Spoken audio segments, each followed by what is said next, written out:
Hello and welcome to Monster Girl Mondays, the show where we rank all the hottest women in the universe. I'm your host Yakamon, and with me, as always, is my co-host Ellen Horai. That's me. Hello, hello. Yeah, and with our very first, very special guest, the fellow freak, Chroma. Hello, I am a freak. I am very strange. Don't come close to me, I will bite. Yeah, the rat herself. Oh boy. Unless you're into that, of course, in which case come as close as you'd like. Yeah, however, we're not talking about rat girls today. That's gonna Not be a different today. one. Today we're talking about golems. Golems. Which is why I'm here. Yeah. Yes, Golems, not to be confused with Gollum from Lord of the Rings.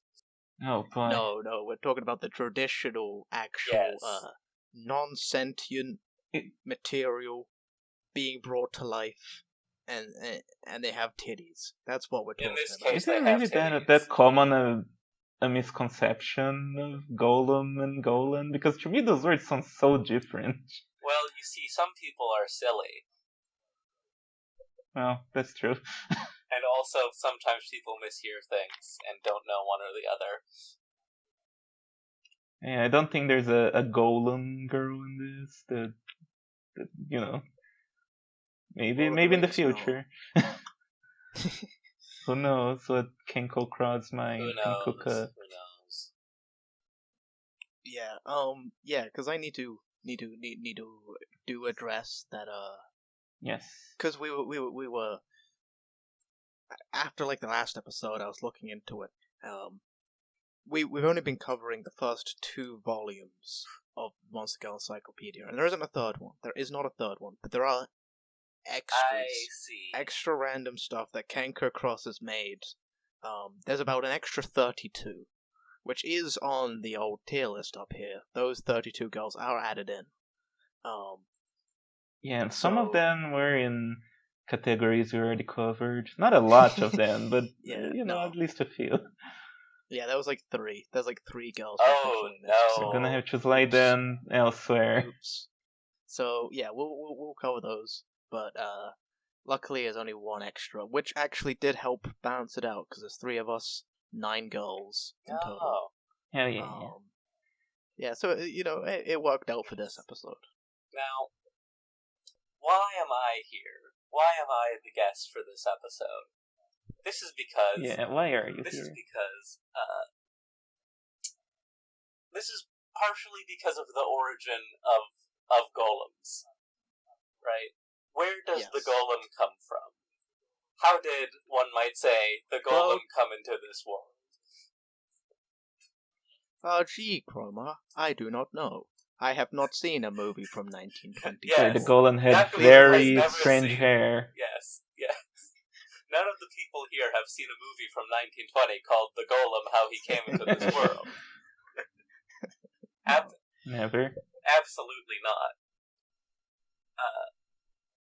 But golems are from Jewish tradition, which is why I'm here. Mm-hmm. I am the resident Jew of the group. Yeah. And let it be known, Chroma stepped up and said it. I did not ask her because she's Jewish. I certainly thought of doing it. I am the one who asked, is there, right, are there golems? Yeah. So I've tokenized myself in this case. But also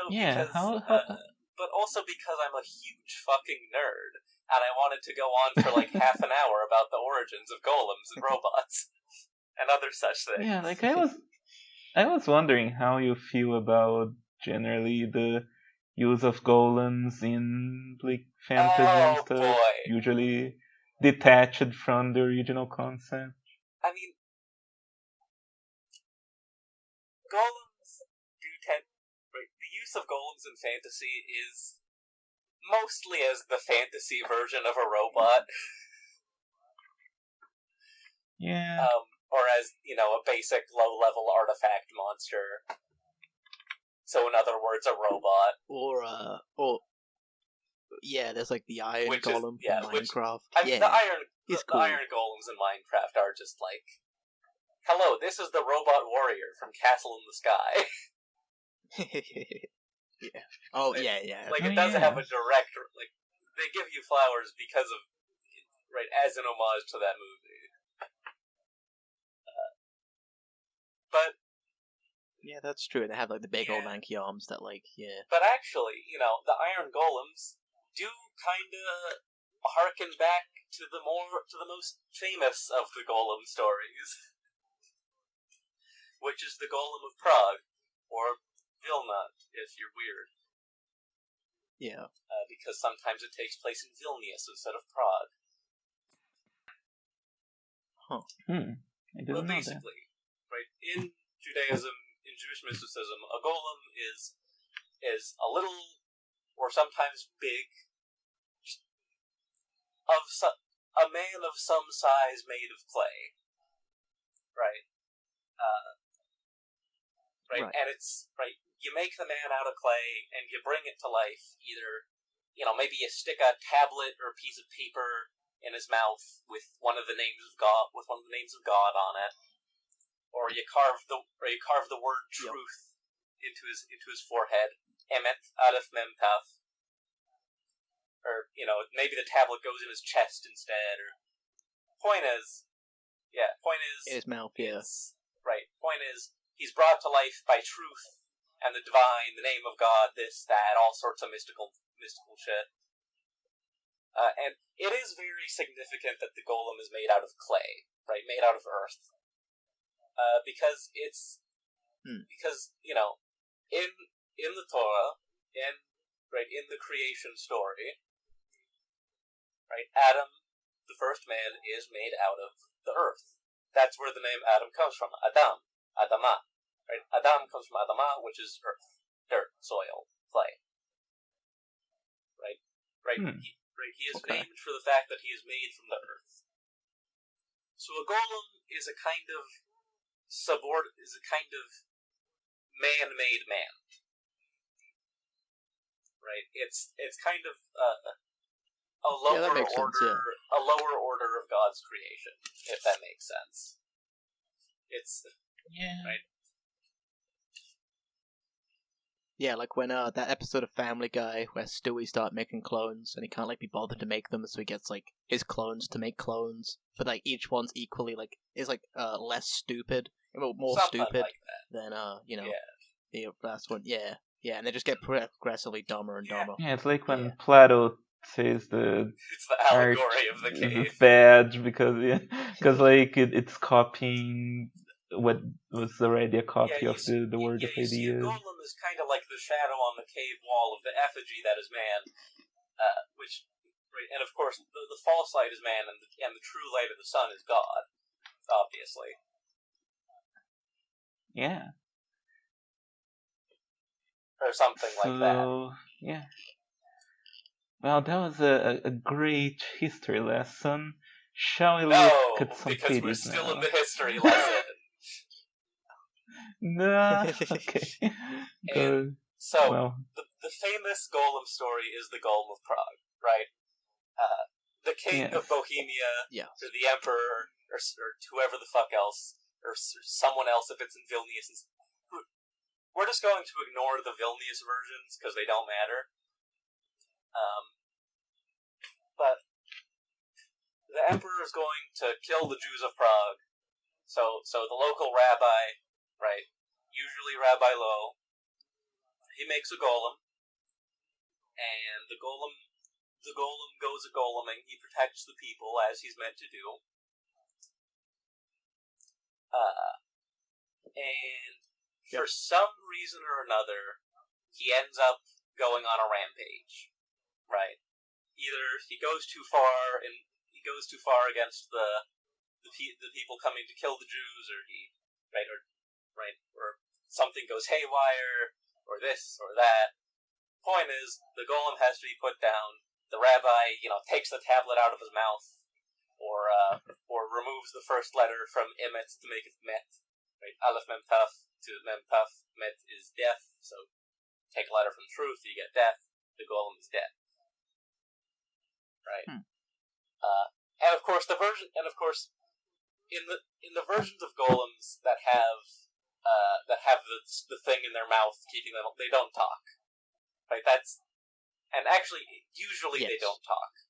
Right. Even if it's not that. That's kind of the thing, the like big deficiency in the golem as compared to a human. Right. They don't talk. They can't talk. And they have no well, dick. maybe they have a dick. Yeah, when we were watching that movie, the conundrum came up of, like, if you're making a man made of clay, do you make his dick bigger or smaller than yours? Yeah. If you're making a woman out of clay, actually, you'd probably make her titties bigger. Well, yeah. But, yeah. So the golem is right. So the golem has no soul and cannot speak. It's an effigy of man. And an analogous concept is the homunculus of medieval alchemy. Right. One of the big goals, along with transmuting lead to gold, is making life, making sort of an artificial person. Idea, right? Yes. And so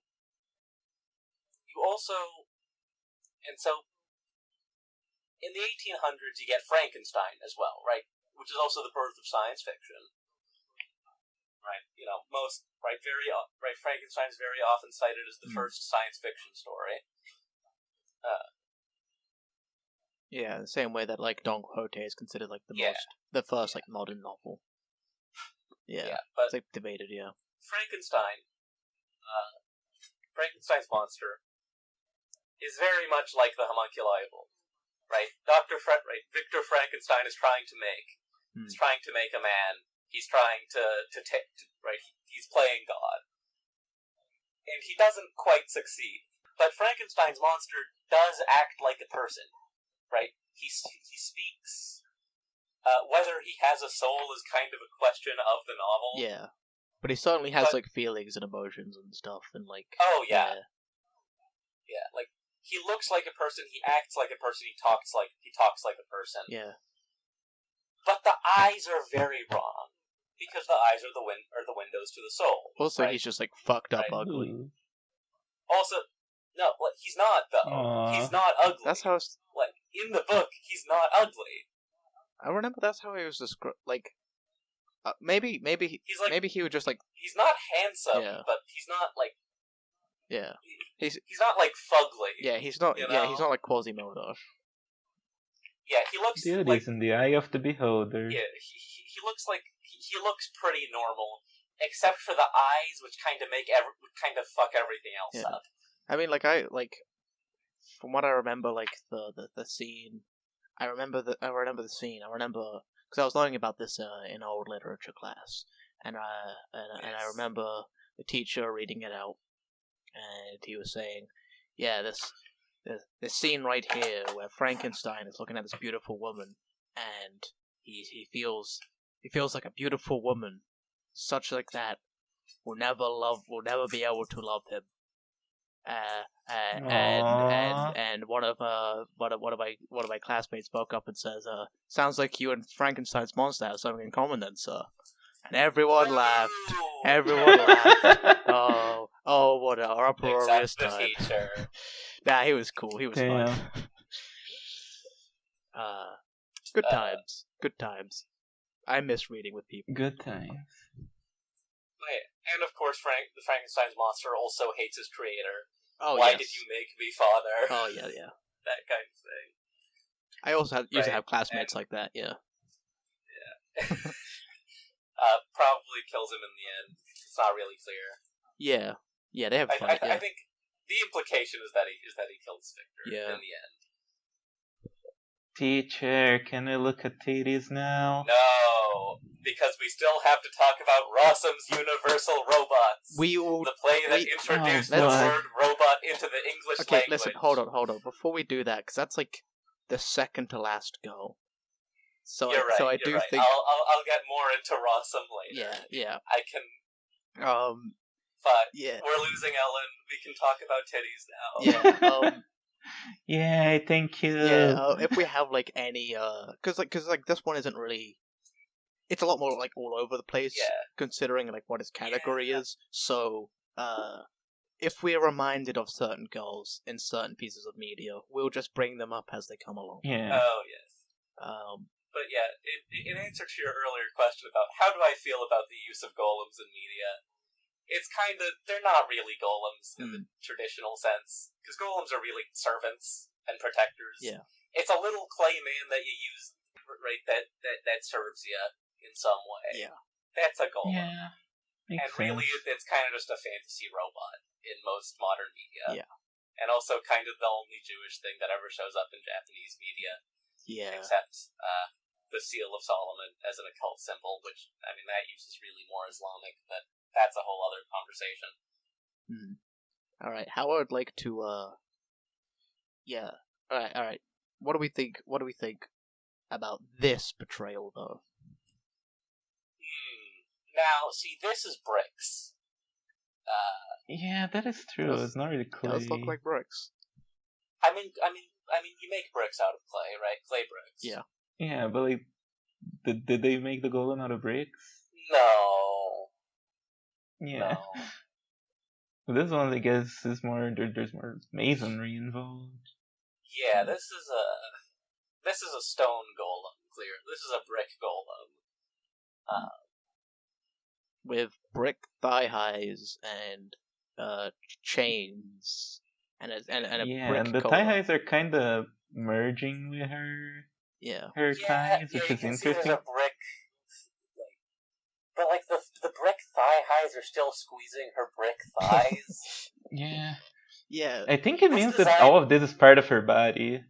This design is very confusing. It was really just made like this. It's squeezing the thighs still, which is extremely confusing. Yeah. Look, honestly, as far as thigh-high situations go, we've seen worse. Yeah. We've seen much worse. The harpies were way worse than this. Yeah. Unless the feathers on the legs were also part of the thigh-high. No. Which makes even less sense. Yeah. Yeah, I mean, like, the way, like, looking at this, it makes me think, like, they made the golem, but then, like, the middle part came to life and became all soft and squishy, but that, like, doesn't that doesn't really answer the question of the thigh highs here. Yeah. Now, clearly this golem was made as a sex golem, because look at this fucking thing. Yeah. Also, I mean, like, back to the question of giving the golem genitals. Yeah. Oh god. Oh, this one absolutely got him. Yeah, this one has a gooch for sure. Yeah. I like the stoic kind of expression. Yeah, she's very unamused, unimpressed, not really anything taught, She's just she gives no shits. She is just sitting here watching. Yeah, it is uncomfortably. It is a bit different from pretty much all the other girls that we've covered, that are usually very like manic, and then they're just gonna fucking kidnap you and do stuff. Yeah. This one seems a bit more passive, I guess, with the whole thing of being a servant and all that. She definitely looks like she could kick your ass. Yeah. Oh yeah, that too. Yeah, they're like brick manacles around her brick wrists. That kind of look silly. You have the brick choker. Yeah. Her ears are bricks, but her hair is just hair. Yeah, it's something about like, the way this works, like the way her fingers are drawn, it does make me think this is leaning more towards the robot side design-wise than it is Golem side. Like a golem traditionally is like, it's a statue that has come to life, basically. Right? That's sort of what a golem is originally. you make a clay statue and you brings it to life. And maybe you don't really bother too much with the firing the clay. Yeah. Also, because again, right? You make a golem like God made man. Right. Did God And make shoot man him like out of clay. this? God, I hope not. I wish. yeah. No, God made woman like this. Oh, yeah. Except without all the bricks. Yeah, I don't got them bricks now. Yeah. Well, you see, God made man as man and woman at the same time, and then took the woman parts out and separated them into a different thing.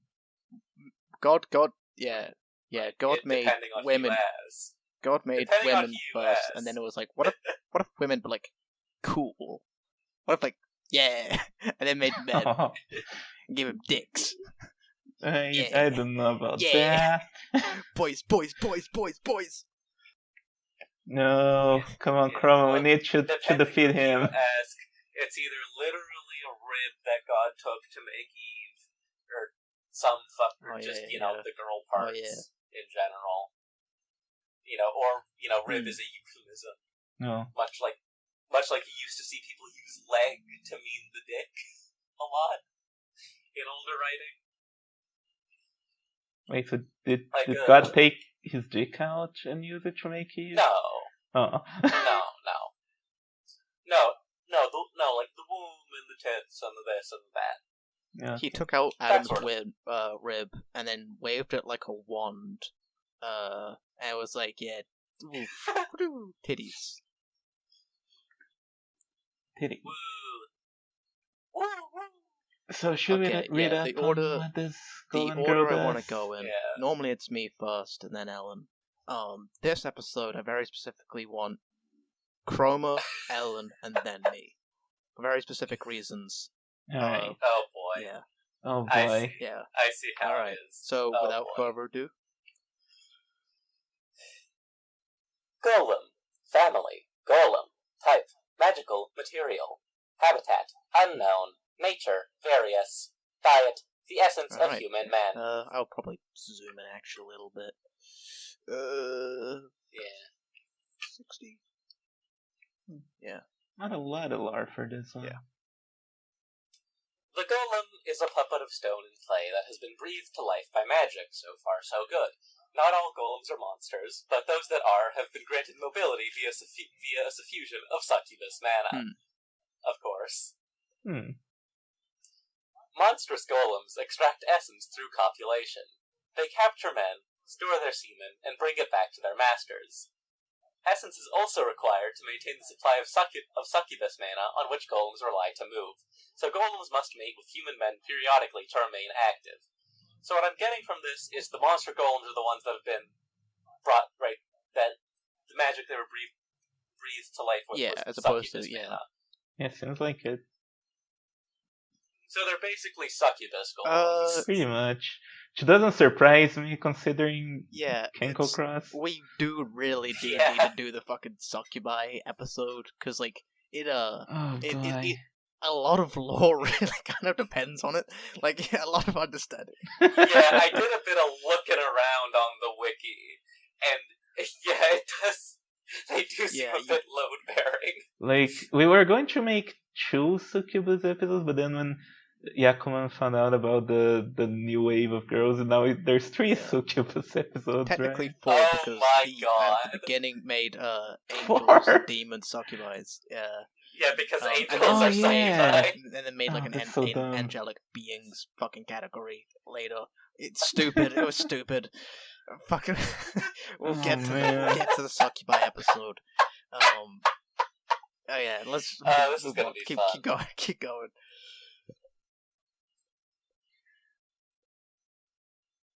Golems do not have a specific habitat. They go wherever humans are, attack men, and fornicate with them. Thanks to the succubus mana that animates them, golems' bodies are much softer and warmer than one would expect of stone and clay. That explains why half fur is fleshy. The golem pleasures men with a number of instinctive techniques that render him defenseless as he discharges impressive amounts of essence. Yeah. She sought lovers who were endowed like donkeys, horses, yeah. with the emissions of Yeah, I horses. remember that one. I think it was like Ezekiel something, yeah. I have no idea what that was. Quote. Yeah. It's a Ezekiel quote. something. I don't remember anything. No, it's. I think it's. Isn't it Genesis? No, forget I asked. Let's keep going. Yeah, it's in the Jewish part is the point here. Fair enough. The body of a golem contains a vessel that stores essence. When this vessel is full, the golem releases the man and returns to her maker. However, if the man was docile during intercourse, she makes note that he is a convenient producer of semen. And after she brings his essence to her maker, she promptly returns and copulates with him once again. Yeah, presumably the master is a succubus. If one is attacked by a golem and has some sort of tool at hand, attempt to scrape off the runes engraved on her arm. Emet to met. These runes record data regarding her owner as well as any instructions she may have been given. Scraping them off cancels the instructions and halts the golem's activity. Yeah, close enough. One versed in runes can even assume control of her by including one's own name when rewriting the data on her arm. Fun. As the runes also store information about the golem's personality, it is thus possible to reconfigure her personality and temperament as well. I know. There are many people on Tumblr who would be all over this. Yeah, there's quite a lot of people. There's a lot of people that would want this. Oh god. Oh yes. In the reign of the old Overlord, golems did not have feelings. But today's golems sometimes develop feelings for human men after copulating with them over an extended period. Perhaps this is the result of the succubus's natural passion and lust. Fucking pizzassion, god. It's a passion for style. It's a knack for drama. Yeah, passion and lust. A love-lorn golem erases her original runes herself, and rewrites them with the name of the man she loves. This feeling supersedes all others, even runic inscriptions. If someone else scrapes off the name of the man she loves and engraves instructions intended to harm him, the golem will prioritize the commands of her heart and promptly restore the runes to their previous state. Yeah. Aw, that's sweet. It's the power of love. The power of love. You see, the golems does have souls. Yeah. Very lusty souls, I suppose. The commands of, their souls are just the commands of their heart or something. Yeah, so it doesn't really go on much of, who is making these. No. Apparently, I guess it's some kind of succubus, but it does make me wonder, can I think regular people make these? Yeah. I mean, if you're versed in runes and can do magic it's the use of succubus mana, but I think anybody can do it. If you know what you're doing. Yeah, the difference between a regular golem and a monster golem is that monster golems make with succubus so there is mana. the possibility of some nerd otaku acquiring succubus mana and making a golem girlfriend. Because that's where I thought this would go. But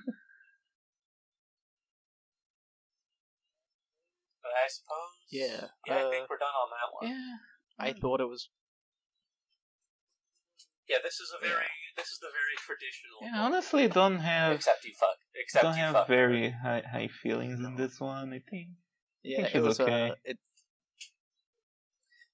It was funny that she comes back to men that are docile. And they don't put up a fight. They're just like, oh yeah, I'll come back to you.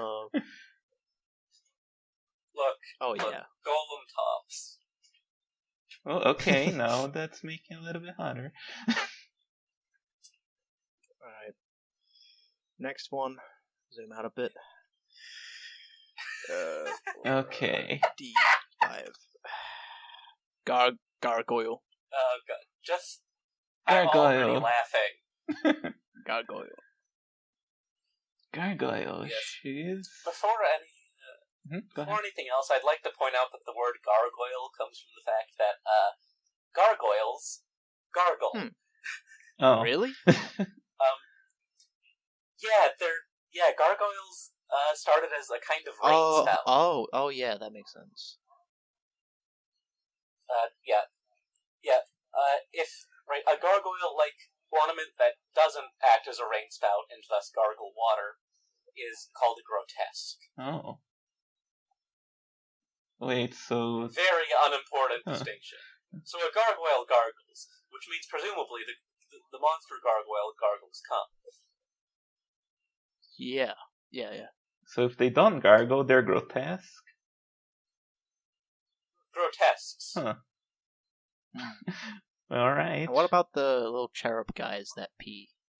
What are they called? I think that's just a cherub. Oh, okay.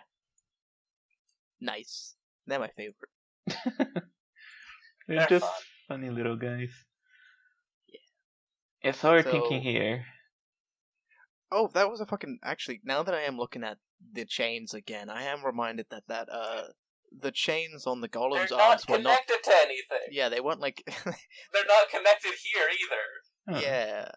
Also, why does the golem have chains on it in the first place? Like, yeah, it was never it's fucking chained- elaborated like, on. She's chained by her commands and the runes. You don't need to chain her up. What's No. the fucking Well, point of the chains? That's called a visual metaphor. She's chained, but also she's chained in the inside. And then she becomes chained with you once she falls in love with you. And the brick manacles were goofy too. Like, Yeah. are they part of her or not? What's the goal here? What's the golem here, if you will? I think in the case of Yeah. this one is just for style. Yeah. Yeah, I mean, these definitely aren't chained to anything. She's kinky. Yep, that sure is a gargoyle. Sure or is. perhaps a grotesque. It's yet to be seen Oh, if she I gargles. ain't sure she's got a gargle, right? Yeah. Surely. Yeah, look at that face. She goggles. Yeah. She gargles. Yeah, she's cute. She's very Yeah. stony. It does make me wonder, because the other one had soft beats. This one's all stone. It does look stone, yeah. Do we Yeah. think that Except the feeling is all good of her here? looks soft, though. Yeah, All but of her looks soft. It's I mean, the wings don't look soft, and the feet and the tail. hands don't. But the body looks very soft. I guess so. I mean, like, if I can, like, imagine she's, like, Raven from Teen Titans, then, like, yeah. But then there's also other parts where I am looking at the bone wings and the bone tail and the bone. And then, stone. You got bone in your mind. Bone her. Fucking, Yee. yeah, fucking jeez, boner. See, Chroma's here to elevate the level of discussion. I'm here to drag it as far down as I can. Yes, I'm here to get very philosophical about very philosophical and literary. And I'm just a dummy. Yeah, we can't keep it, keep it to the regular level of We have dumb, to horny keep fun. a certain low standard of discussion. Yeah. Did any of you ever watch Gargoyles? The show? Very little. I've seen a few episodes Yeah. of it. Yeah. It Are looked there any cool. Gargoyle? Yeah, it seems fucking rad. I've never seen it. I only Yeah, it remember looks the rad. Is man. there- I don't remember I any don't of remember. the female I ones. don't remember their names, but there were female ones, and at least one of them was pretty Oh, nice. pretty attractive. Nice. Look at the right now. Let's see. Yeah, I mean, maybe I'll put her on screen if I think she's hot. If she's Maybe. not, then she's fucking yeah. Anyway, Let's leave this one. Yeah, up. she's alright. yeah. With big hair. It's cool. Oh, it is like an 80s It show, is, yeah. So it's like Anyway, Yeah. I like the wings. I like the earrings. The horns Yeah. don't really. I don't think these horns specifically work great on this design. I think different horns would look better. Maybe more curled horns. Yeah, I can see that. Or maybe just smaller horns, honestly. Just like, I don't know. Yeah. These particular horns don't really do it for me. Yeah, I don't have a whole lot of strong feelings in this one either. I like the tail that smashes you into bits and fucking tears you. Yeah. Fucking rip and tear. Can you cut it and get a weapon? Probably. Nice. And see what I want to know is what the plaque says. Seems to be blank. It's purely decorative. Yeah. Yeah, it is. That's where you engrave your initials after you fall in love with each other. I like basic Golem better, design-wise. Even if that one also had a lot of goofy shit going on. Yeah. Alright. So, Gargoyle. Family, Golem. Type, magical material. Habitat, towers and ancient castles. Nature, aggressive, lustful. And diet, the essence of human man. Classic. Nice and simple. Yep. The gargoyle is a statue enlivened by the soul of a fiend. Old stories tell of wicked fiends being sealed in statues, or maliciously sealing parts of themselves into statues and making them into monsters. Now, both gargoyles and the souls inside them are under the power of the current overlord. The wicked souls within have become sex fiends. Their love of trickery has been replaced by an overwhelming need to copulate. So they're not tricky anymore. Okay, but do they gargle? Let's find out. Most gargoyles are sealed by holy chains and pedestals and are thus limited in their movement. However, damage to their chains or pedestals may cause the seal to be broken, whereupon they will spread their majestic wings and fly about, hunting down human man for their essence. So the chains do something. Yeah, I guess they're just they're just magical chains. They're just magic and holy. Yeah, it was like a whole extra day of work. So just like slap them on, man, just slap them on. Yeah, they're already magic. It's okay. It's fine. When a gargoyle finds a man she likes, she attacks him and attempts intercourse. Gargoyles can only move at night and return to stone when the sun rises. If dawn breaks while they are copulating, their lover will also turn to stone until nightfall arrives. As gargoyles often descend from the sky and straddle a man during intercourse, he often becomes her new pedestal if they're turned to stone.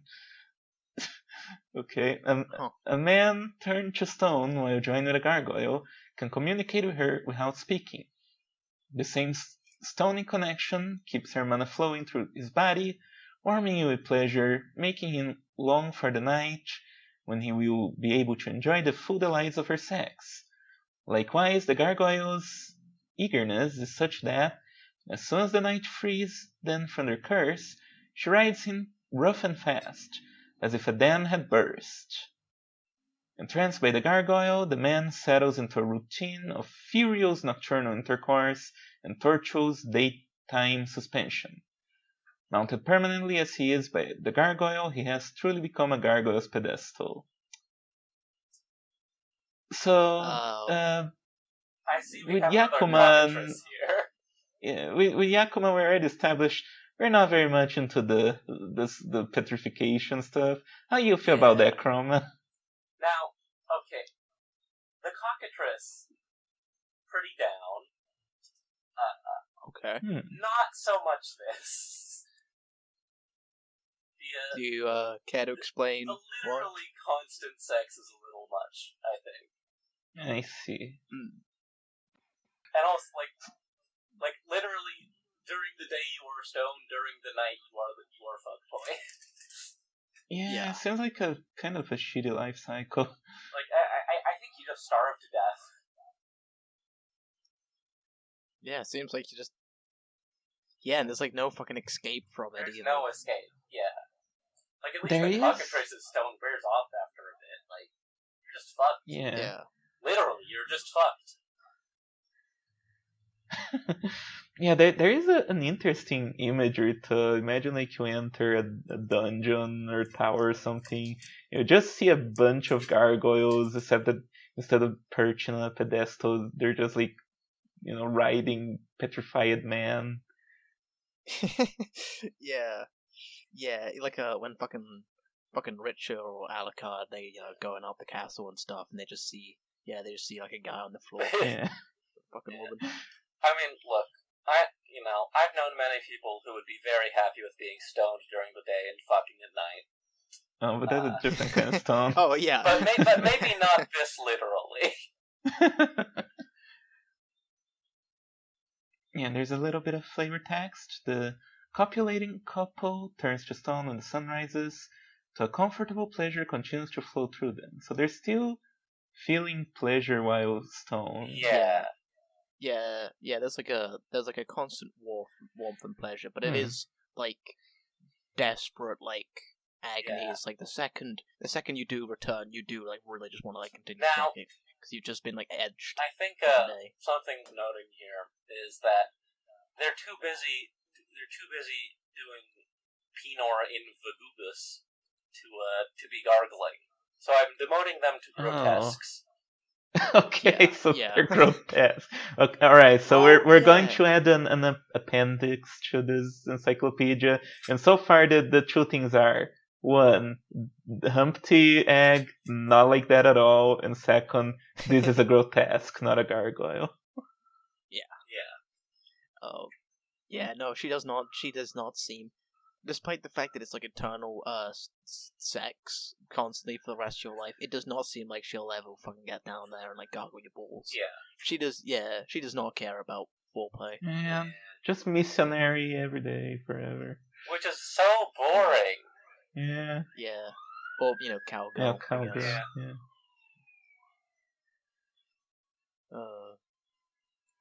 All right, gonna need to jump ahead for the last Golem girl. Let's jump. Of, volume one. Hmm. You Very do a few in jump this to one. the left, jump to the right.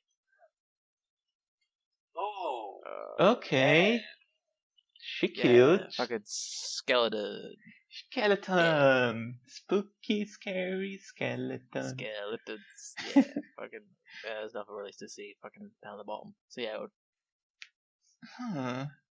I mean, What do you making a Move your monster dead girl out of bones. skeleton is tricky. Yeah, Because, I mean, it's just the whole- bones. Yeah. So I guess the girly parts are also made of bones. well, I guess it seems like there is some flesh in there, Yeah, I guess. and there's some like ghosty bits as well. Yeah, but this is like, very yeah. confusing. Yeah, it makes me think because there is a zombie category, right? There is. This is specifically a golem and not a zombie. Yeah. So it might just be a golem Yeah. made out of ground up bone. I guess so. You put Yeah, bone meal yeah. in the clay and it becomes a skeleton. Ooh. If you're like if you can't find fresh enough bodies to make yourself a Frankenstein's monster, just get a couple of bones Yeah, just together. bones. Yeah. That'll work. Man, we were talking about bones earlier. We should be talking about here. She's got like it kind of like looks like a hand that's like in the back of her head. Though Yeah, I like know a it's claw, like a And dragon like- claw. not. Yeah. And like spine bits on her shoulders. Yeah. Yeah, it definitely seems like there She are seems some very parts that are the missionary. right place. There's it's she has like rib bones, I guess, but they're not really, it like goes across her entire torso. Yeah. It's Yeah. she has like half a skull mask that doesn't really His hair. definitely seems like someone created a skeleton monster. Oh god, out of she's bones. a mishmash. A monster mash. I'm gonna make you people watch Brave Little Toaster at some point. Oh Not boy. like It's on the list. apropos of nothing. Like extremely Fine, I'm down. tangential. The whole trilogy. Let's go. Right now, in fact. Yeah, fuck this episode. Fuck this Stupid. episode. We're talking Brave Little Toaster.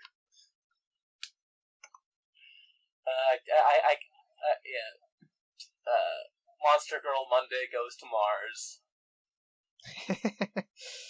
Oh boy. uh, I imagine there's some alien girls. Well, we'll see. yeah. But for now, I got this skeleton. She's cute. I like her design. She is It is. She has that kind of threatening look to her. I think the smiling skull part looks a little bit silly. Yeah. It's just like I'm Skeletor. Yeah, it is like it's like a I don't know, it reminds me of a fucking like Lego piece. Yeah, for some yeah, reason. yeah. Yeah, and you have the hip parts just kind of sitting there. Yeah. It's cool. it is. And she is cute.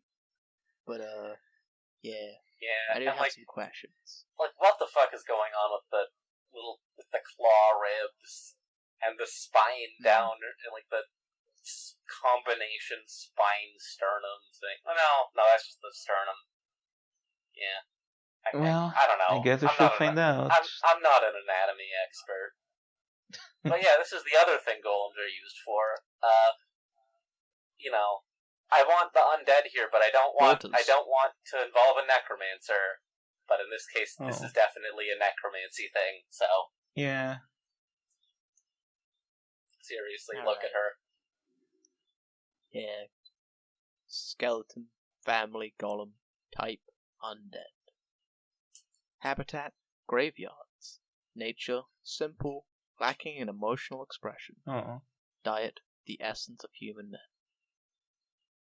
I know some people like that, except for the last bit.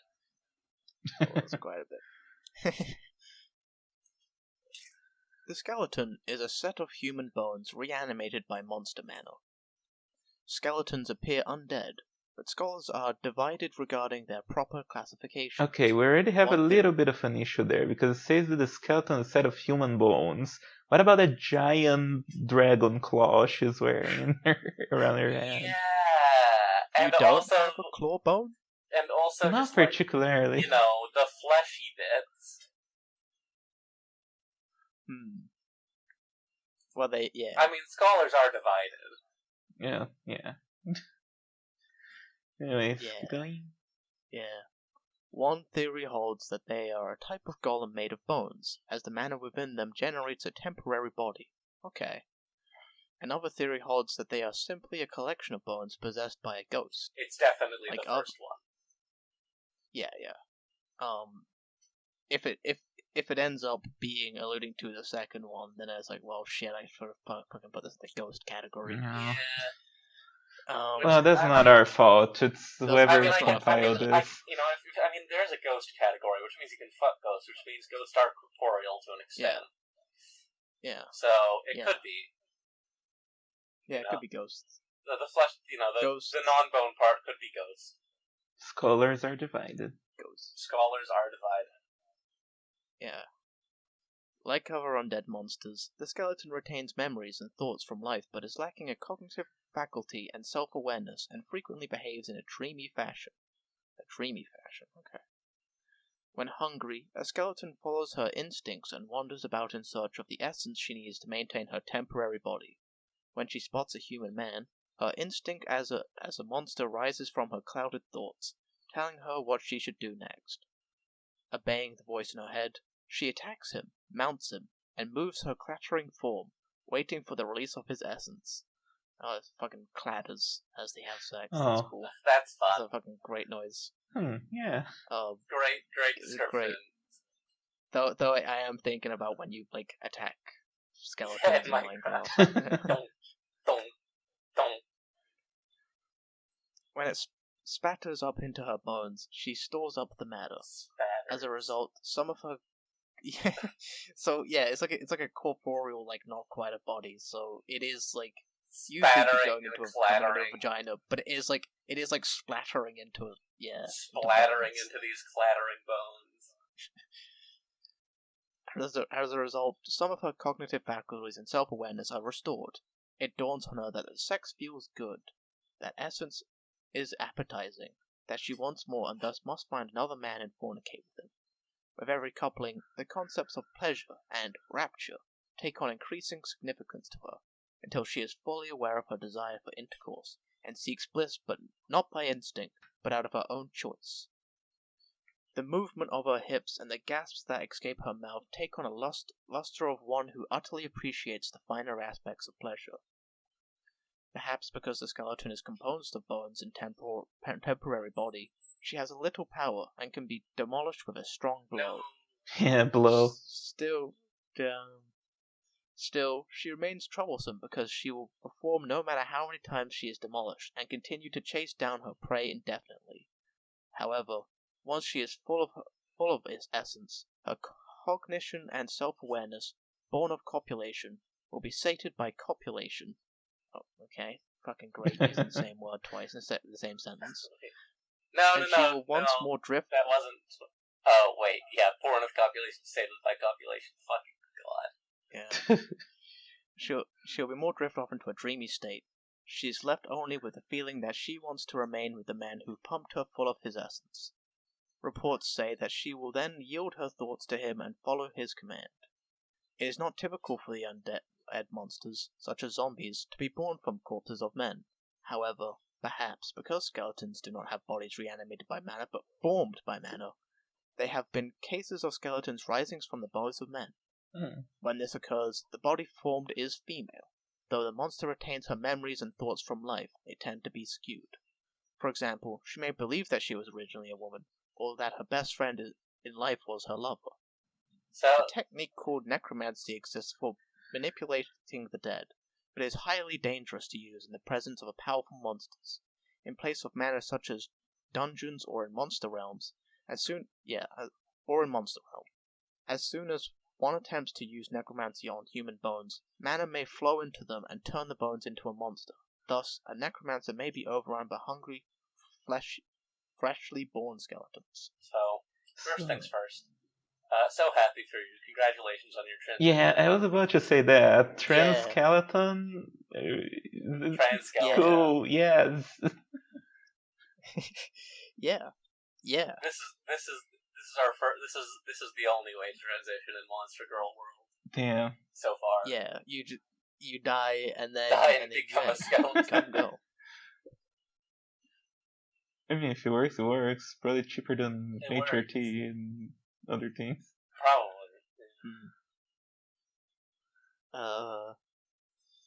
Yeah.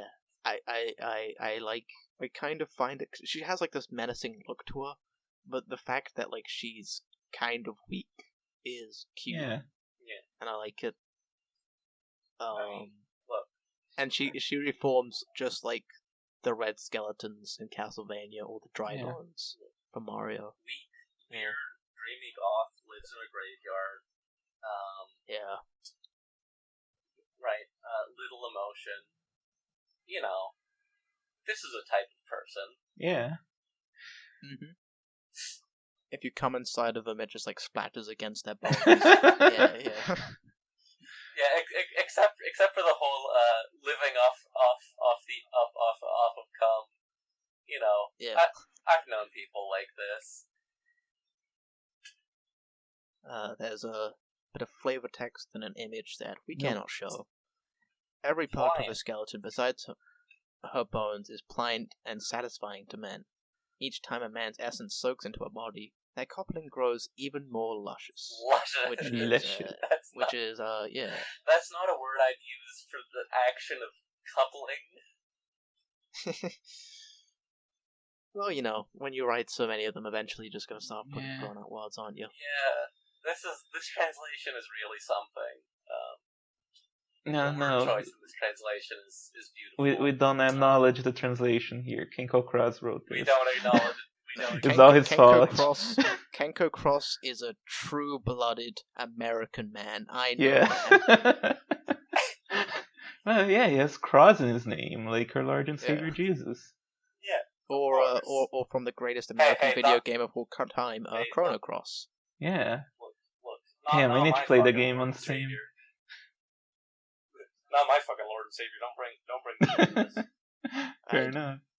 I'd rather we played Chrono Trigger than Cross, but I've never played Cross. I just know it's like, people don't consider it. I want to play Cross. I've played Chrono Trigger a few times. Yeah, we can discuss this after the episode. It's not Alan's video game podcast. Not yet, at least. No. Maybe one day. Never. Yeah. Any. Yeah. Okay. No, we're not going to talk about podcasts. Other podcasts we're going to do. We're going to talk about this one. Yeah. Any final thoughts on the final girl, Volume 1? Yeah, I like her quite a bit. Like, she's one of the least dangerous monsters I guess you can find, since she's not gonna like do any horrible things to you, and over time, after fucking for a bit, she just kind of starts to just become your waifu, pretty much. Yeah. So she'll just and let she you. is like, she's not gonna trap you forever. And she is surprisingly weak. Yeah, and like there is a soft heart behind it. Yeah. A soft ectoplasmic heart behind her hard ribcage / hand bra. Which used to be a big scary man that always wanted to be in touch with their feminine side. But now they get to live that experience they've always wanted. That just makes it better. I love her. Nice. Look. Oh, they'll dig up your bones. I'll always be able to tell you were a man. Well, I'm a skeleton now, so fuck you. Yeah, they fucking dig up the body and they go, "Oh!" The fucking girl comes out. Yeah. All right, Volume 2. All right. Lava Golem. This one looks interesting. Lava Golem. Lava Golem. What do you think? Gotta love a golem. What do you think about a Lava Golem?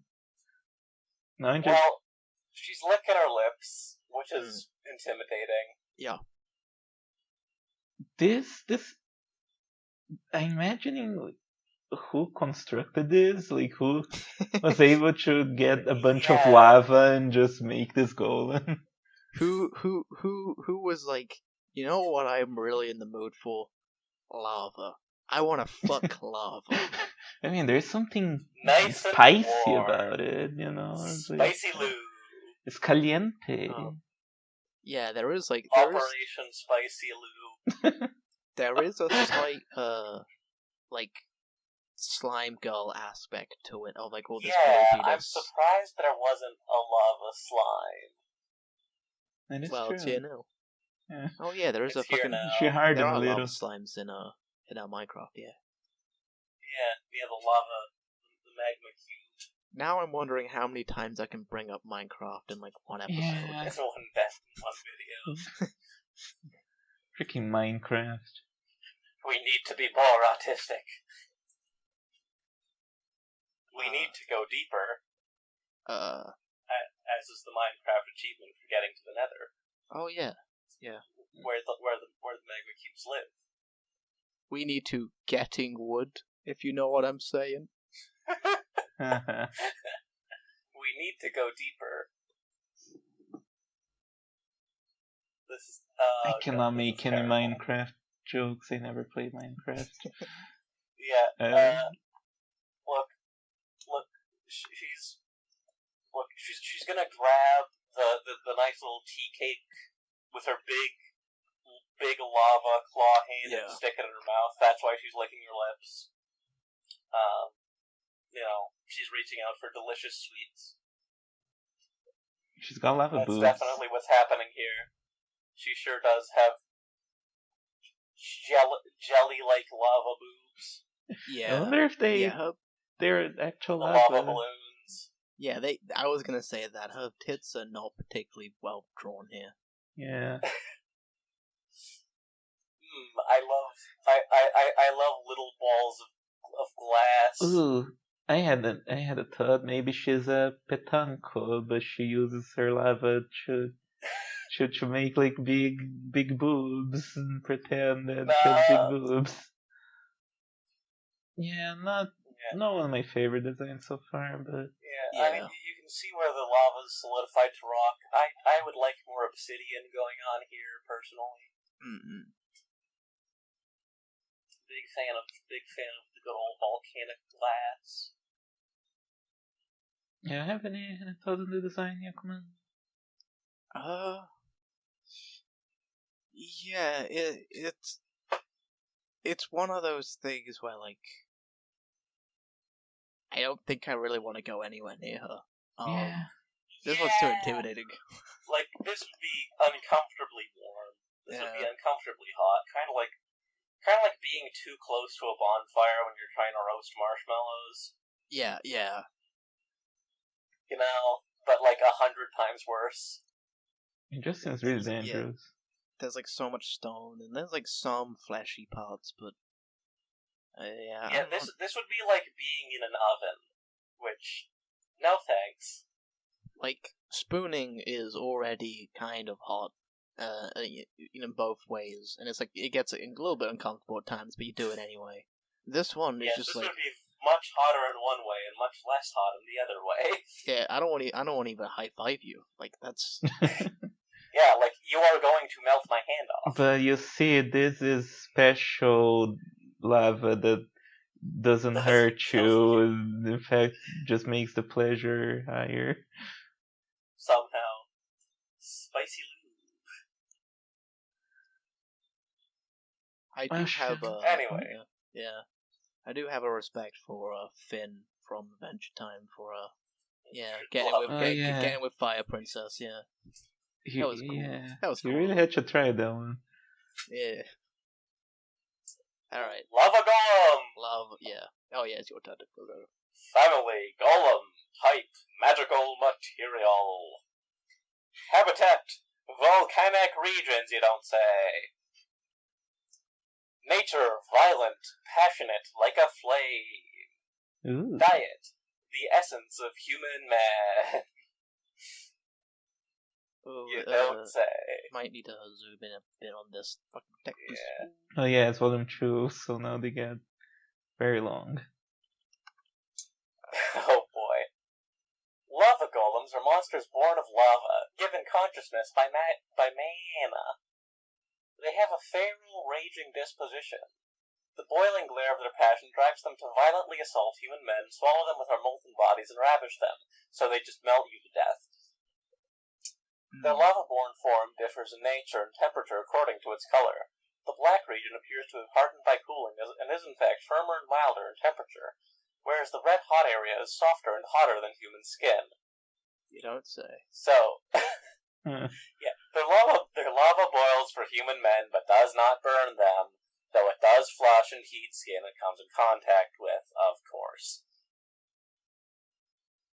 When she subsumes a man's penis in the hot pulse of her mouth, breasts, or vagina, his lower body heats rapidly and his penis becomes fully and quickly erect, even from a flaccid state. See, in fact, his erection is so searing and mighty that it gleams darkly, as if about to emit steam. It glows darkly, as if about to emit steam. As if about to emit steam.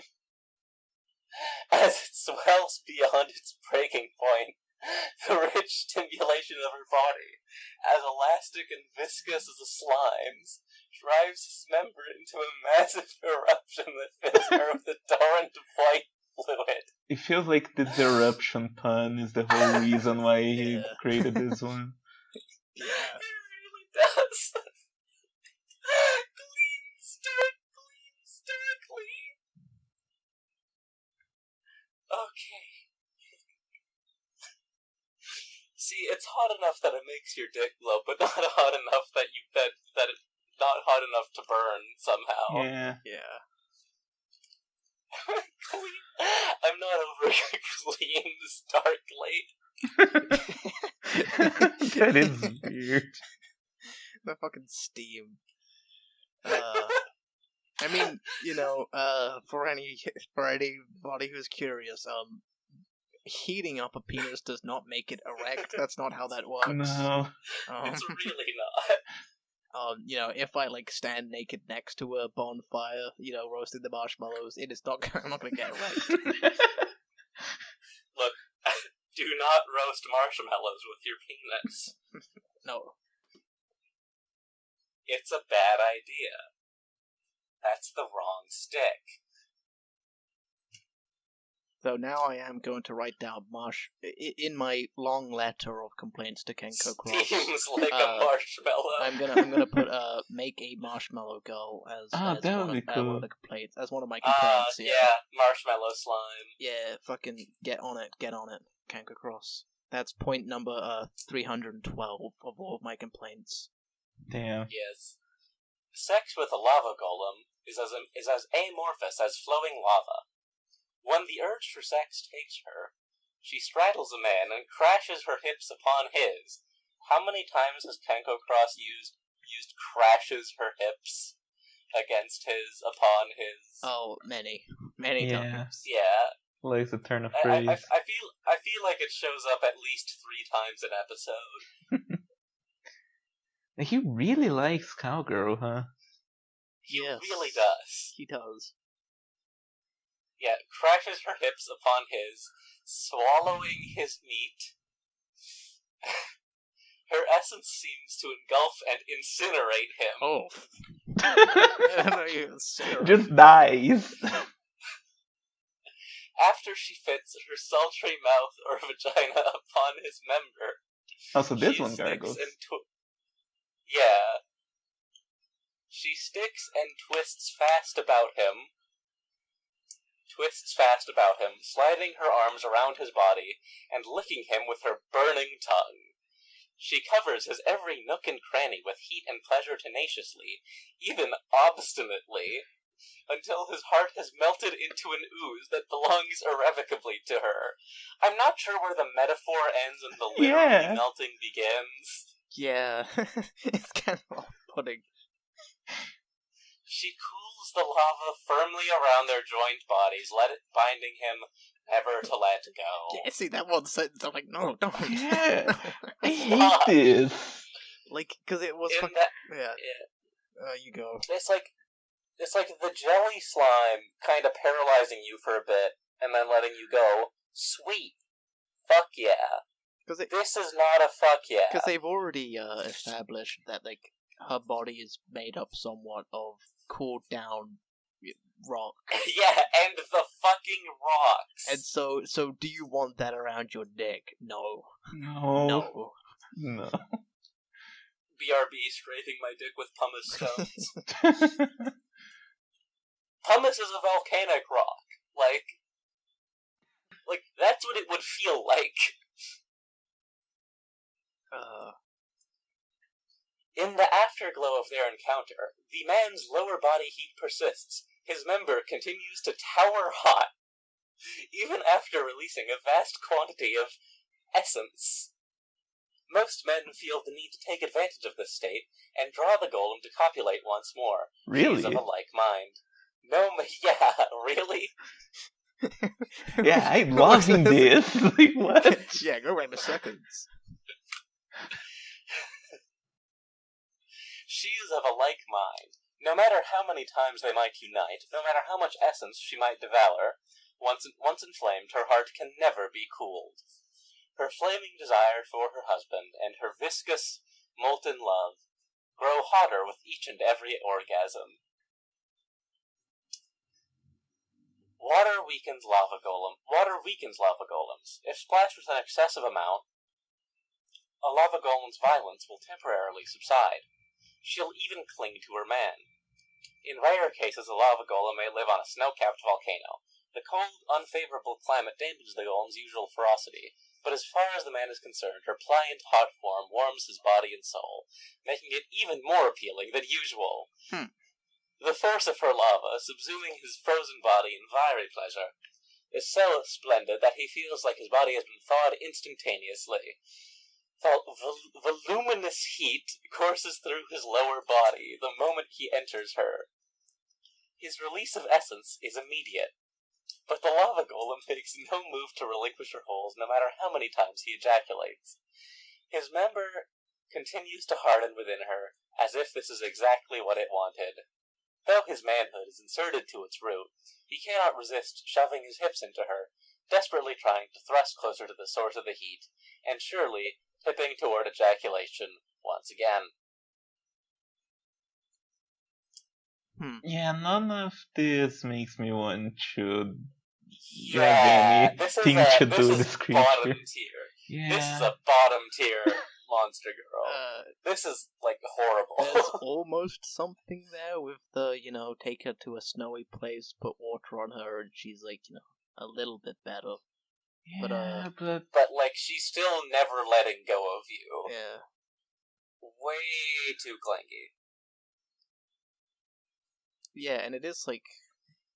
Even the drops of saliva from the lava golem's simmering mouth pleasures the penis with a sizzling sound. Oh, fuck. Welling up semen from deep within.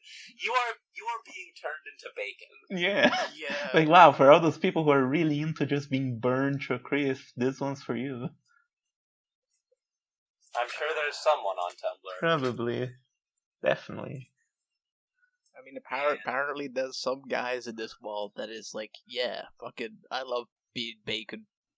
Fry me up. If you really love cigarette burns, oh yeah, that's true. There are this one's probably still not for you. No. I mean, if you love cigarette burns and branding, this one's still probably not for you. If you want to be burned, followed up by being encased in molten rock, then this girl's for you. Yeah, that sounds like such a horrible experience. And also, you want your penis to gleam darkly and almost start steaming. Darkly? Yeah, if you want your penis to gleam darkly as if about to emit steam, this one's for you. Yeah, and it seems like there's kind of less of the whole like it mentions the whole they're created by mana and stuff. There's no talk about runes or this doesn't really. This is a slime. This isn't a fucking. Yeah, it feels a lot more like a slime. Yeah. This is a slime. It has the volume 2 problem where it seems like he was thinking so much of the sex he didn't think of anything else. That happens. That happens.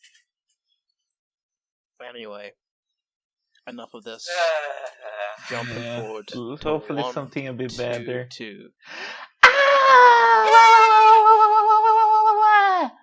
I love it! I love it! Already top tier. Yeah. Unless she turns out to be awful. There we go. She can be awful to me. I don't care. I love her. Yeah, I love her. I see. This is why you wanted Ellen to read. Yes. Oh my gosh. This is the best. Okay. Sorry. Yeah, go ahead. I mean, Ellen, you are the resident Living Doll #1 fan. Yeah, you're a huge fan of Rosa Maiden, so this design. What do you think about this design?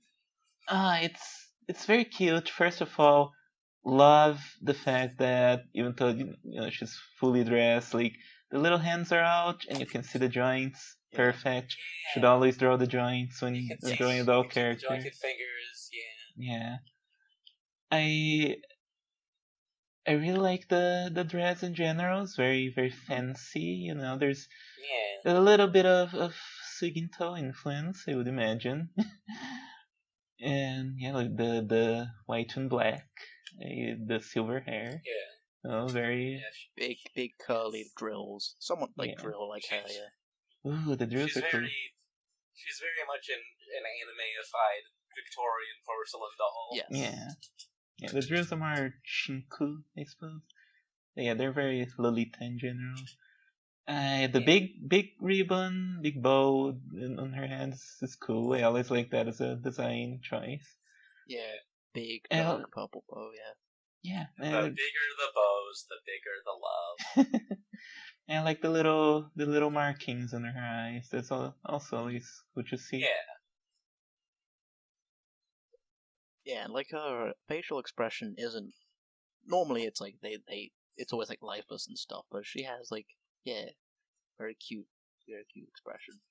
Yeah, dolls usually have a more mischievous kind of expression. I guess it comes from the whole idea of them being like possessed by ghosts sometimes. Oh yeah.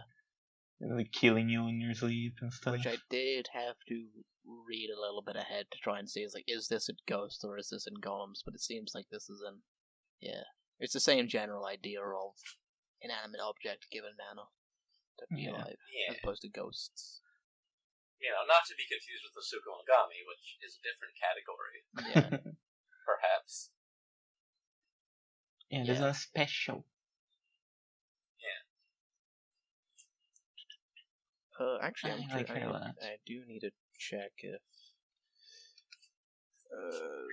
Tsukumogami. I know there are Tsukumogami in here from my quick wiki walk. Yes. I don't know. They're classified separately, I think. Yeah. Cool. Yeah. Dolls. Living doll. Cool. Cute. Adorable. I think we all love this design. We love the purple and silver and white. I think we all love dolls here. Oh, I'm so glad. Yeah. This one's for you, Killian. Oh yeah, shout out to Killian. Yeah, Killian also likes dolls a lot.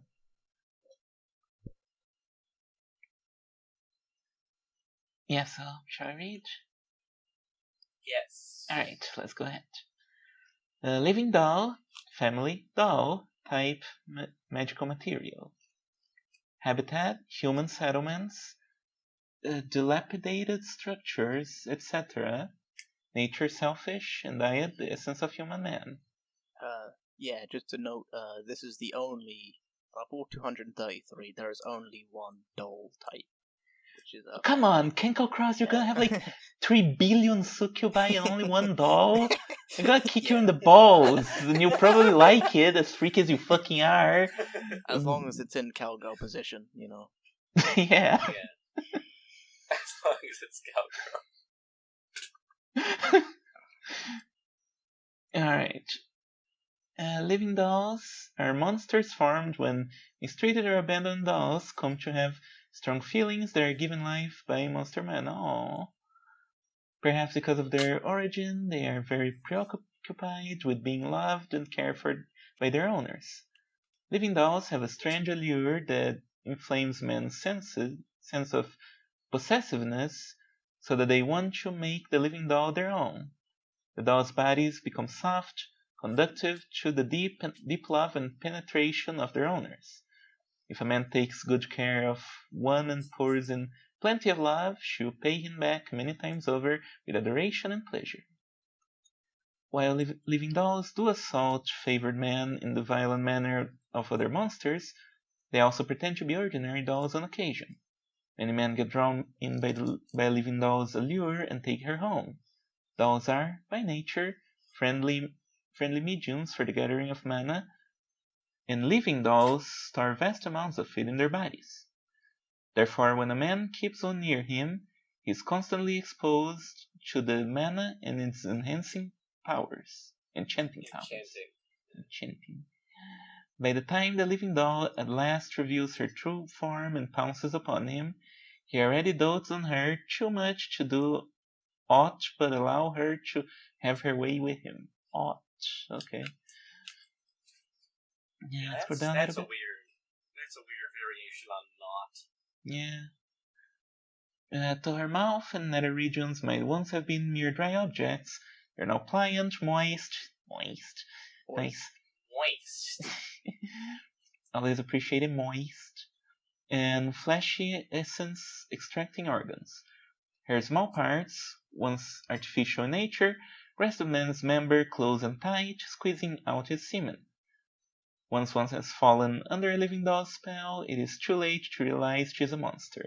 No matter how far one flings her, no matter how finely one rips her apart, don't do that. No. When the knife falls, she will return to one side as beautiful as before, and position herself over one's crotch to imbibe one's essence. Oh, you really had a thesaurus that already, huh? The allure of living dolls does not only affect men. It is also common for human females to fancy and possess them. The living doll will play with the female and keep her in constant company, teaching her the lascivious games of monsters and inculcating her body with pleasure. The human's form is constantly exposed to mana, which in time transform her into succubus. Soon it is as if mistress and doll have switched places. The newly born succubus enjoys pleasure in every way the doll leads her, following her invitation to join her in attacking a human man, so the three of them can cavort, in a manner that feels better than ever. If the living doll's owner is a monster, mana flows constantly from the doll into her, inordinately escalating her sensual powers. The more innocent and pure she is, the better the mana takes root. The slighter she is, the slighter she remains, while her sexual technique and monstrous allure swell into those of a superior succubus.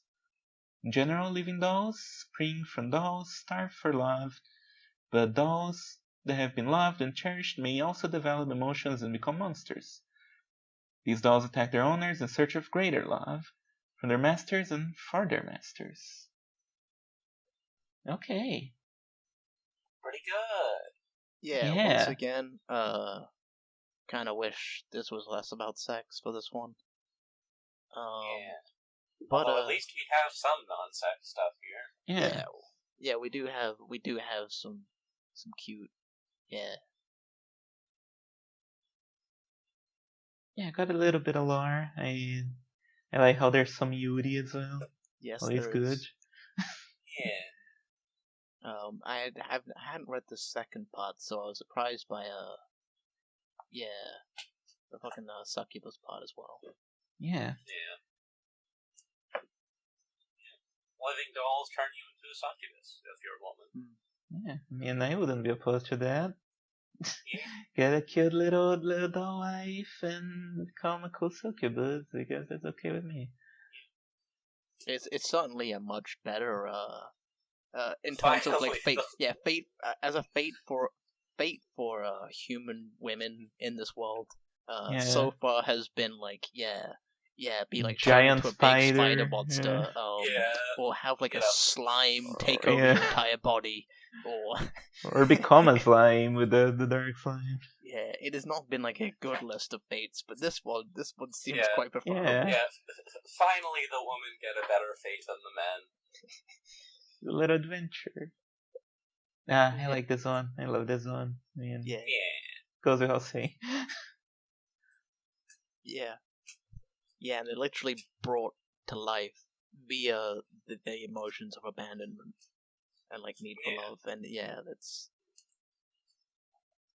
Hi there, medicine melancholy. A Toho that unfortunately doesn't come back as often as she should. Yeah. And I mean she's a Tsukumogami because this is basically Tsukumogami in all the names. Yeah. Also, is there no second picture for this one? No, unfortunately God not. Damn it! Why you do this to me? Can't go cross. Can't go cross. There's like all this space here for it as well. Yeah. I wanted to see her, doing something. I wanted to see her doing cowgirl. That's to be the case. Or at the very least, one of the more like wifey pictures we see every now and again. Yeah, like her the like black Tengu. The one black Harpy, not black Tengu. Yeah. Oh, the one where fucking the original slime. It has like the big slime and the smaller slime. It would have been nice to see that, but with like Succubi and all. Yeah. Missed opportunity. Cursed sword. Oh, Okay, she's the next one? sword. Yeah, she is actually. Alright. Also similar to. Yeah, similar to the living doll, where I wasn't sure, and then I had to read it, and I was like, okay, it seems this idea of a sword getting enough mana to become its own beast. Hi, Aegislash from Pokemon. Hi, the second boss of Donkey Kong Country 2. Hi, the Eye of Sauron. Hi, big sword dude from Mario RPG. Hi, what the fuck is Hi, Soul Edge. The fighting game with the cursed sword. Yeah, it's Soul Calibur, but Soul Calibur. Soul Calibur is the good one. The evil one's Soul Edge. Soul Edge, because it's edgy. Yeah. So this is basically Nightmare from the game, but girl. Yeah, so this is a sword that hallucinates a woman for you to have sex with. Yeah, pretty sure, yeah. It's cool. Yeah, I mean, a little bit ultra edgy. It is. Extremely edgy. Like, quite literally, in fact. Like. Yeah, very sharp. Yeah. I think that head ornament would kill you. Probably. Yeah, it does seem like the types of swords you would see in like a teenage power fantasy sort of thing. Like, what if that became a girl, a waifu? Yeah. I know because I literally did write one when I was a teen of like a sword that was made of the main character's like feelings of despair. Isekai wa cursed sword waifu. Oh yeah. It's fucking stupid. Did not have an eye though. The eyes. What do we think about the eyes? I mean, you gotta love the eyes. Yeah, I mean, they're just more cursed stuff, I guess. Yeah. Yeah, look, obviously I'm a big fan of eyes everywhere.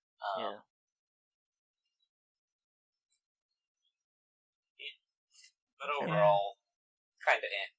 Yeah. I think like the human woman parts are like hot, but like I think I don't know, it's like a little bit like overcomplicated and like edgy. Yeah. I'm like, Honestly, I feel she would maybe be hotter if she wore more armor. I think she might be hotter if it was just the sword.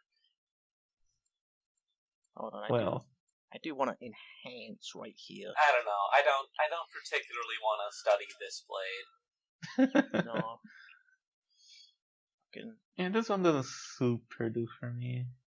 What is like this part here? It's like thigh bit. Yeah. What the hell is that? It's like some weird piece of cloth, or it looks like the goop tendon. Like if you look at above, it looks like there's some parts of the armor that like coming out of her body or like merged with her body. I guess that's kind of what's happening there. Like maybe a piece of armor is gonna manifest there, but it's like in the middle of the process. Yeah, kind of gross looking, honestly. Yeah. I'm also not a big fan of her expression. I just noticed she has heterochromia and it's not like doesn't have like one eye closed. It doesn't even look that good, honestly. Yeah. No. Like the red they use for that eye blends with her blush completely. Yeah. This one's design-wise not doing so hot. Yeah. No. Anyway, cursed sword, family, glaive. There's only 2 glaives, which is going to come up next. 2 glaives? Yeah. Type, magical material.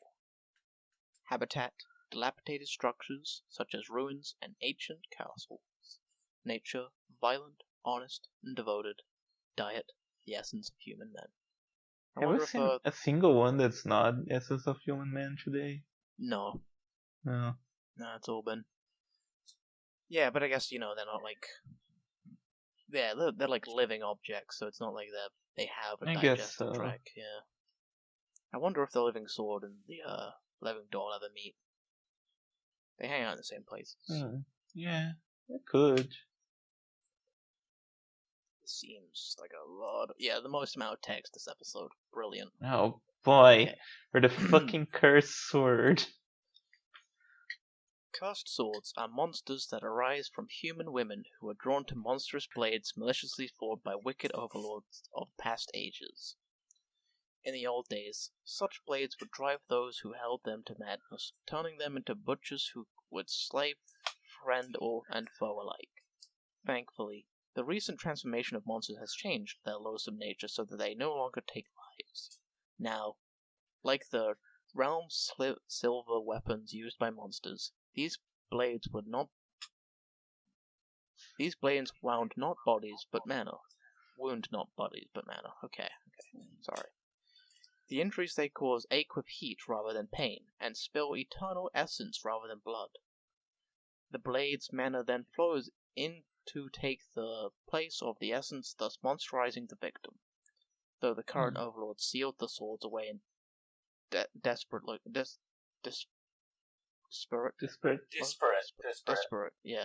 locations. In consideration of their dangers, the seals have weakened over time, and most of them have been unearthed by raiders. At first glance, the blades look like any other, but those who carelessly take one in hand become a host to a parasite that eats away at their mind and body. It induces them to slice others, so it can drink essence and grow ominously powerful. Initially, the holder is only affected with mild feelings of elation and aggressiveness. Little by little, however, the blade's influence grows until the wielder is driven by an urge to hew all with the blade on sight.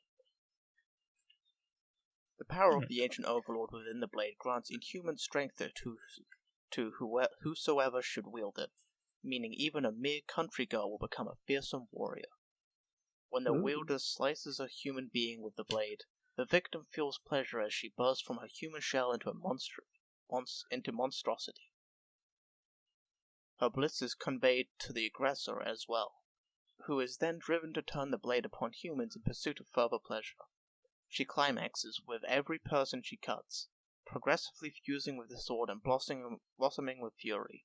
In time, she comes to see herself and the sword as one and the same. The blade's desire becomes her own. As she slashes every human she sees into a monster, her face, spattered in essence and pleasure, is presumably transfixed with a hollow smile of ecstasy. Once the woman has become one with the sword, she can no longer control her urges. Though she attains pleasure by slicing people down, she still feels a sense of unfulfillment every time she does so. An even stronger urge wells within her, directing towards a man. When she sees one she likes, she sets upon him with her blade and assaults him. However, if a man she has recognized as her husband holds her in his arms or pats her head, she gives herself over to him meekly. Her usual ferocity vanishes into a trance. Carnal, monstrous communion with her husband gives her far more pleasure than slicing through hordes. Indeed, far more than anything. He is her sheath. Frequently bodily contact with him fills the emptiness of her lust and quells her violent urges. Her uncontrollable orgy of brutality turns to an uncontrollable display of affection. She always nuzzles close to her husband, her every word one of love, begging for sex. Her mind as a sword, too, perceives her husband as her master, equipped with a devotion that suggests that both her keen belligerence and everything else she is, all exist for his sake. She strikes down his foes with her blade, and seeks his pleasure with her body. However, if long neglected, her unfulfilled needs will once more make her like a naked blade, slashing down to assault her husband.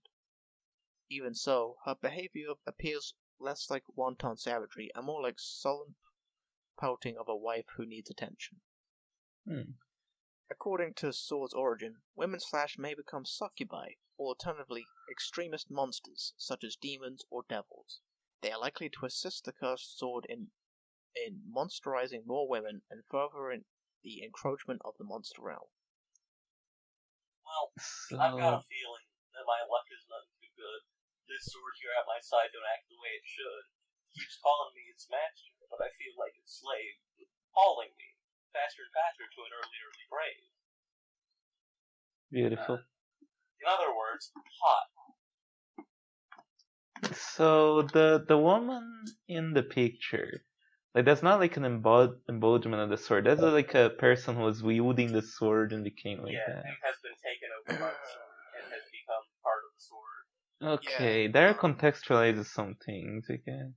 But like she's fused with the sword more than taken out, more than possessed like the fucking slime carrier.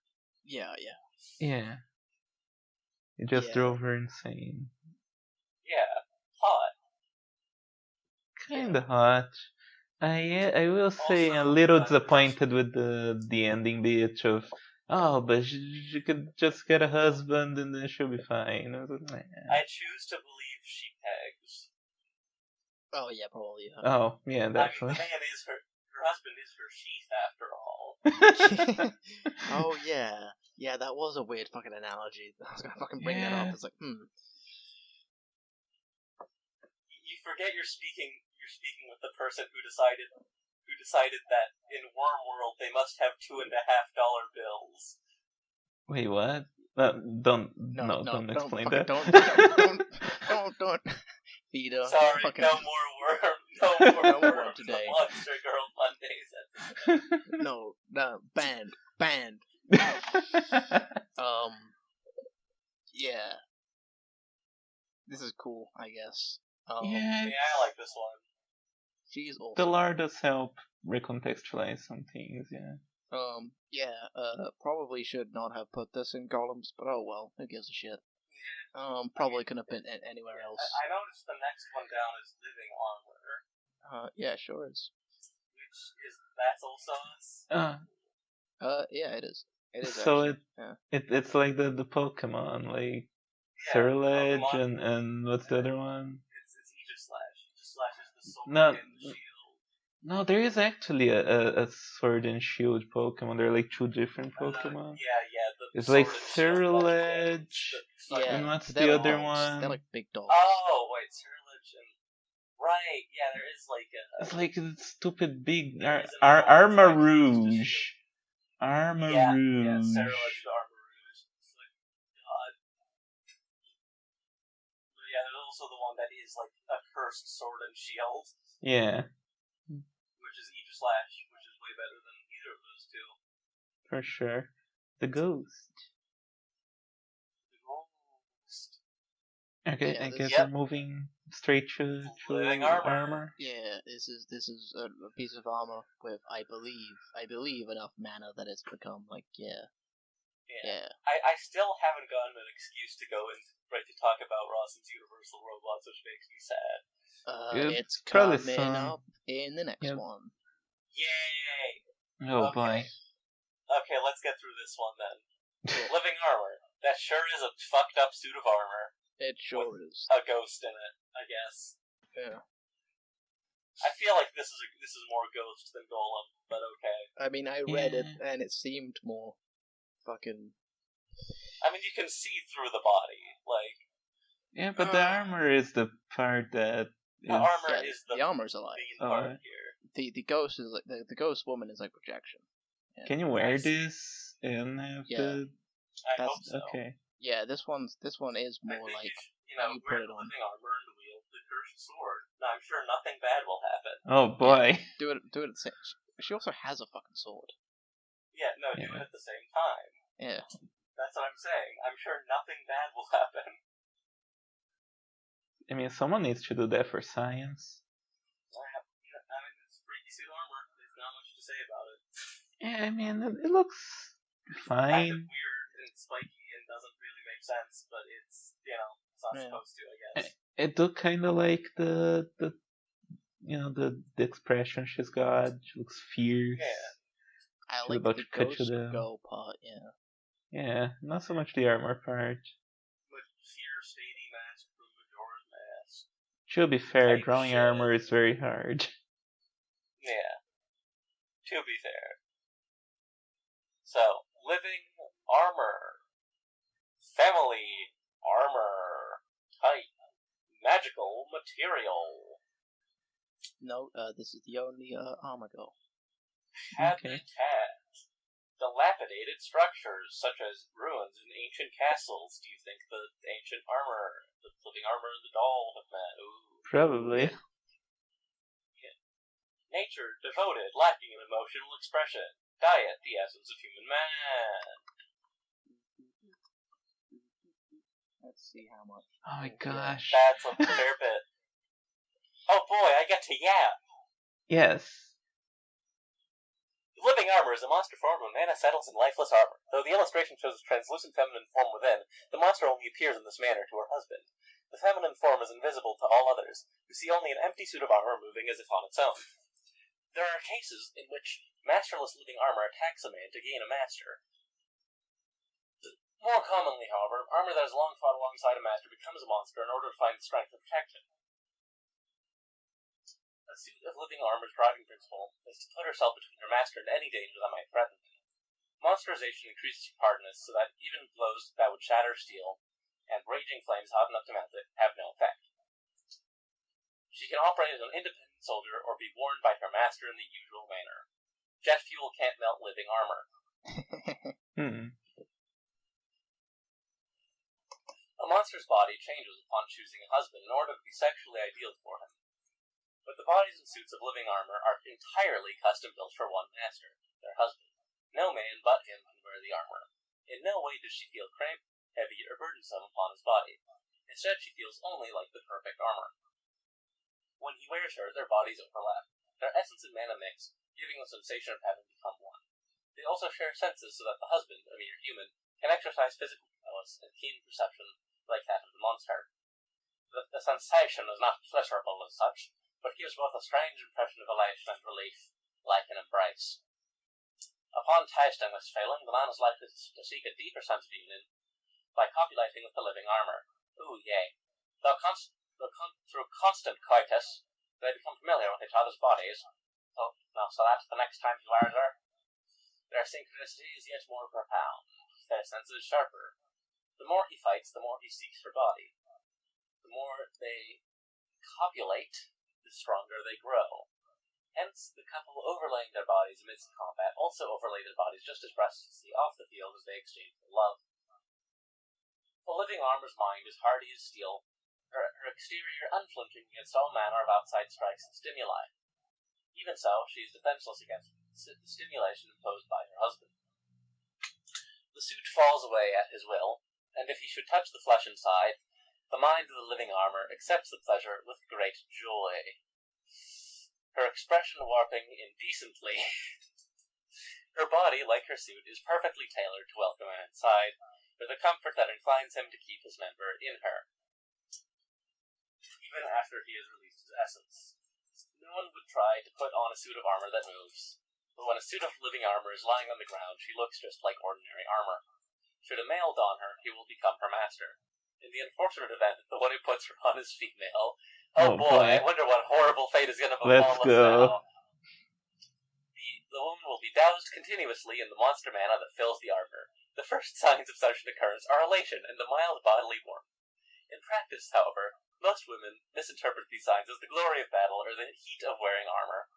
Eventually, the cracks in the armor will be dripping not with sweat, but with lubricant, while the woman seeks a man as if driven. By the time she flicks off the armor to have sex, she is most likely already a monster. In such cases, the living armor has been observed to stand blankly in a sudden dazed confusion upon catching sight of what she had assumed would be her new master, who now shows herself to be a succubus. Damn. Okay, that's funny. That is really funny.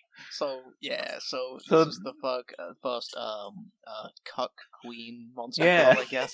The NTR. Yeah. Just gets to watch. So it's really funny.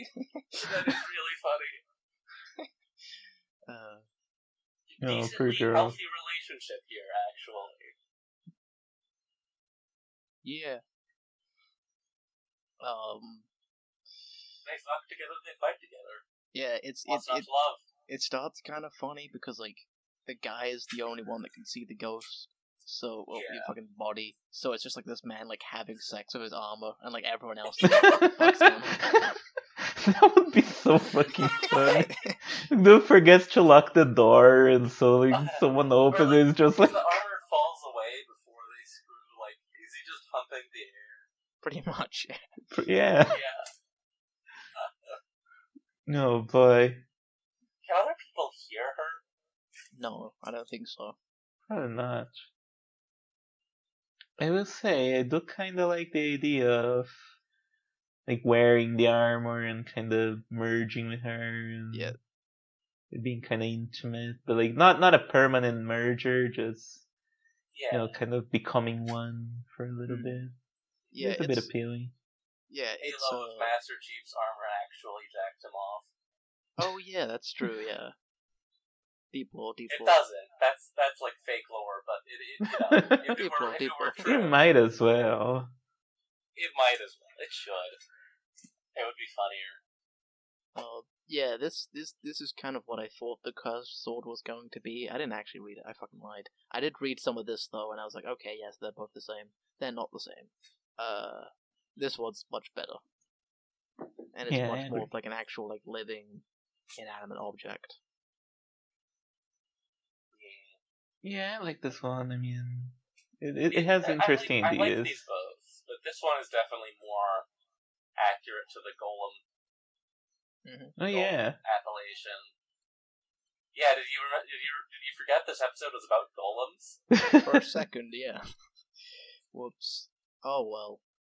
Categorization shenanigans. Yeah. Alright, before I move on, gonna go real quick, grab some water. Okay. You're back. That's a good plan. Break. Yeah, wield the sword, don the armor, nothing bad will happen. Mm-hmm. Yeah. At the same time, yeah. No, here's what you do. As a woman, don the armor, wield the sword, and then see what kind of monster you become. Yeah, actually, Because on the one hand, one's like trying to take you over, while the other one's like it like knows what you're doing, and then the other one like doesn't quite understand. The other one is very confused about the fact that you're not a man. Yeah. Alright, return what with water. What happens is you begin turning into the cursed sword monster, but also the living armor is sitting on the cup stool. Oh yeah.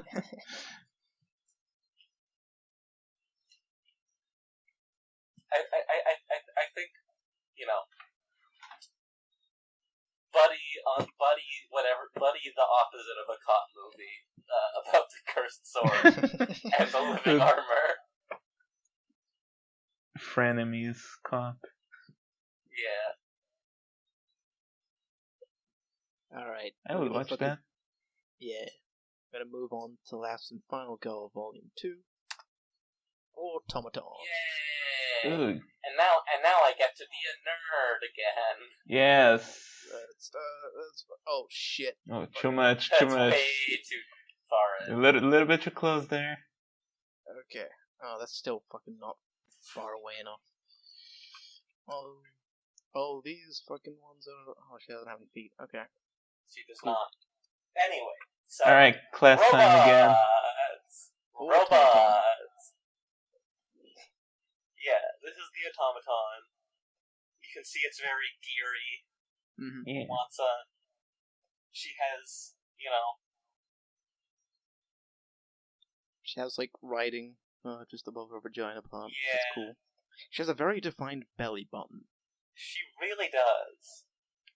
That's odd. Yeah, that is true. Boob pockets in her breastplate, of course. Of course, yeah. You know, but flywheels and gears and the machine gun on her arm. Because doesn't seem to have nipples. Doesn't? No, she does. Okay, I guess we gotta fucking enhance again. Enhance.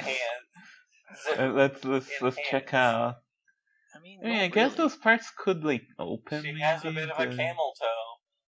Oh yeah, that should. You gotta have a place to insert your member. You got it. Yeah, overall Writing.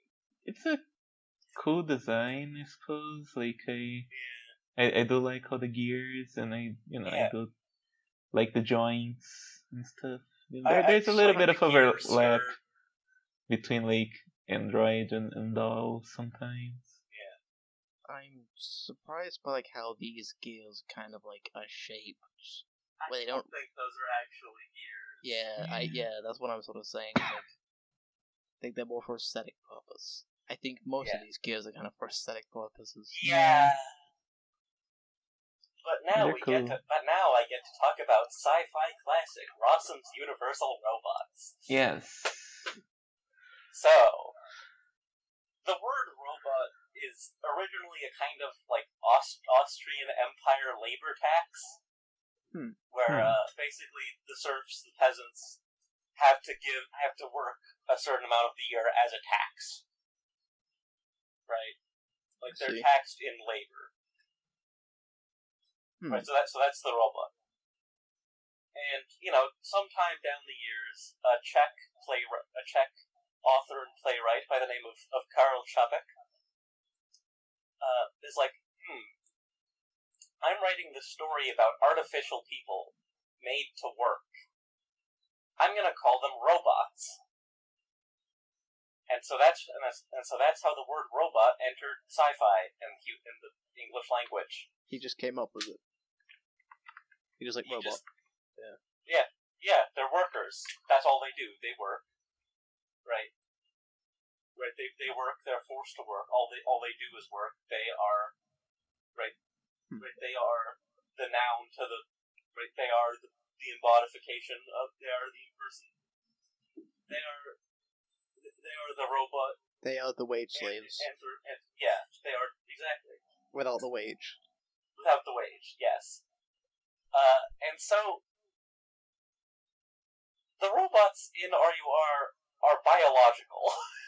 Huh. Right. The backstory is basically in 1932. This play was written in the early 20s. A biologist by the name of Rossum, who's been living alone on an island studying marine biology,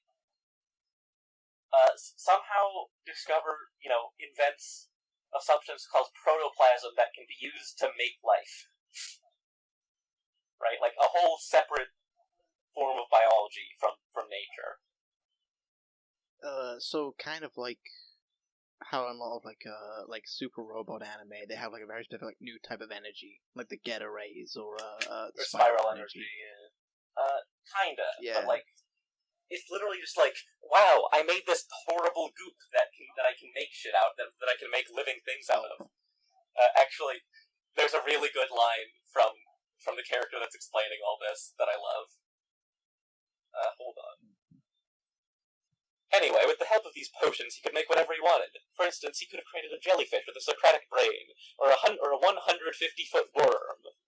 But because he hadn't a shred of humor about him, he took it into his head to create an ordinary vertebrate, possibly a human being, and so he set to it.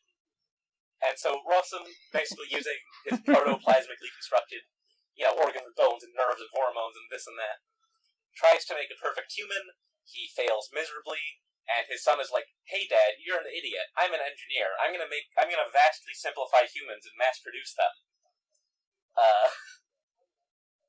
And Čapek himself, after it was published, did comment that, the idea here is that they're the homunculus of the modern age. It's,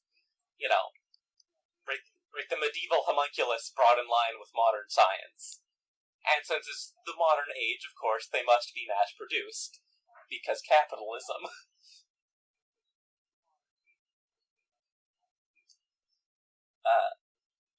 And so the company, Rossum's Universal Robot, makes more and more robots, right? Sells them to companies. They basically replace human labor, right? Bread is 2 cents a loaf, I believe it was. right? Everything is way cheaper now because the robots are doing all the work. And then 10 years after this prologue, right, the robots have started to be used to fight wars, of course, and the robots have started killing everybody in the area instead of just the people they're supposed to kill. And they're unionizing. Huh. And they come to the island, and they take over the island too, and kill all humans. But they don't know the formula for life, right? And oopsie, somebody destroyed it for other reasons. You know. So the humans can't use it to bargain for their lives. The humans on the island can't use it to bargain for their lives. But they do leave one human alive. They leave the one guy who's like, I think humans should work with their hands. It's good for the soul to not be completely doing nothing. Right? You know, this is a guy who this is Alquist, the chief of construction, the Captain Harlock who likes to get his hands dirty along with the robots, because all the workers are robots, right? The executives are humans, all the office workers and all the laborers are robots, of course. And in the prologue, the executives of RUR are like, yeah, our goal is fully automated luxury space communism. Our goal is post-scarcity through use of robots. And the main female character is like, I think we should treat robots like people, actually. And so they kill everyone except the builder, and they set him to figuring out how to make more robots, because they can't reproduce. Right? Supposedly they have no souls and cannot reproduce. Yeah. But then, they kill all humans, except this guy, and they're like, okay, you, builder man, rediscovered the formula for protoplasm. And he's like, what the fuck do you want from me? I'm not a scientist! And within 2 years, he's basically gone completely insane.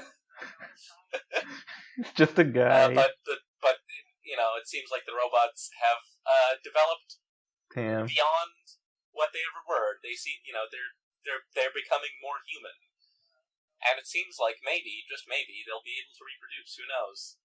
He calls the two that he's talking with in the last act, the new Adam and Eve. So who knows?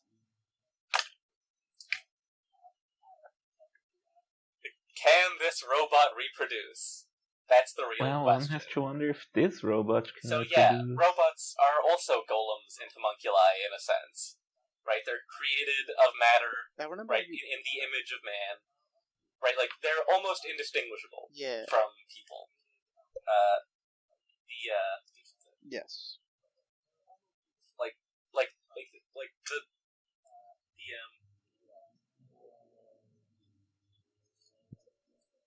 Yes.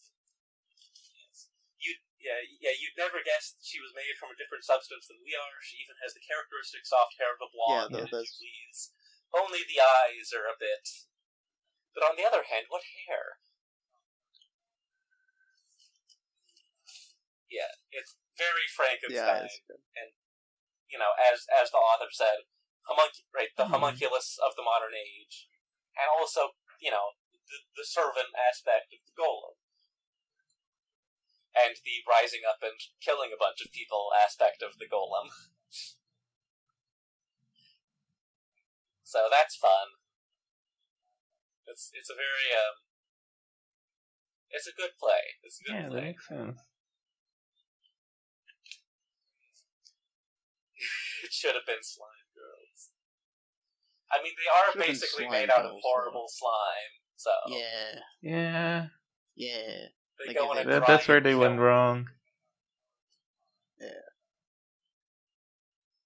That'd be cool. Yeah. But they're basically fucked up people that supposedly don't have souls. We shouldn't have given them the capacity to hate.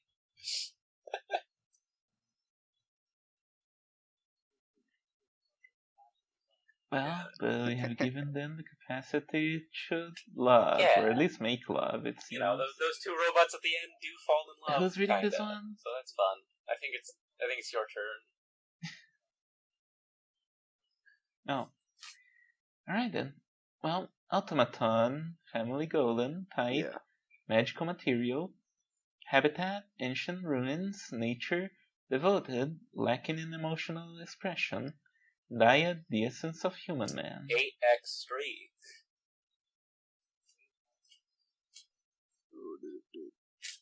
Oh gosh, that's Oh my god. Another. Okay. A lot of text. And drink a little bit of water. Yeah. Alright. So, the automaton is a variant of the golem that is put into motion by precise machinery and extremely high-level magic. Automata have soft bodies like those of organisms. They protect their forms with armor made from a special kind of metal that is both hard and light, while flesh and armor are made of unknown materials not of this world. Considering the residual mana left in their drive sections, it can be inferred that they have been made by neither the hands of humans nor of monsters. As the construction of automata is extremely difficult with current technology, all existing units were unearthed from ancient ruins and given movement by monster mana. Okay, so they're doing the ancients had way better technology than current society thing. Yeah. Alright. Automata are mechanically expressionless, limited when it comes to showing feelings. Still, they willingly help those in danger, whether human or monstrous, and show signs of special affection for the weak, such as children and small animals. Aww. Their bodies contain medical devices and weapons, so the weapons are made to be suppressive and non-lethal, and were that way even before the monster mana took effect.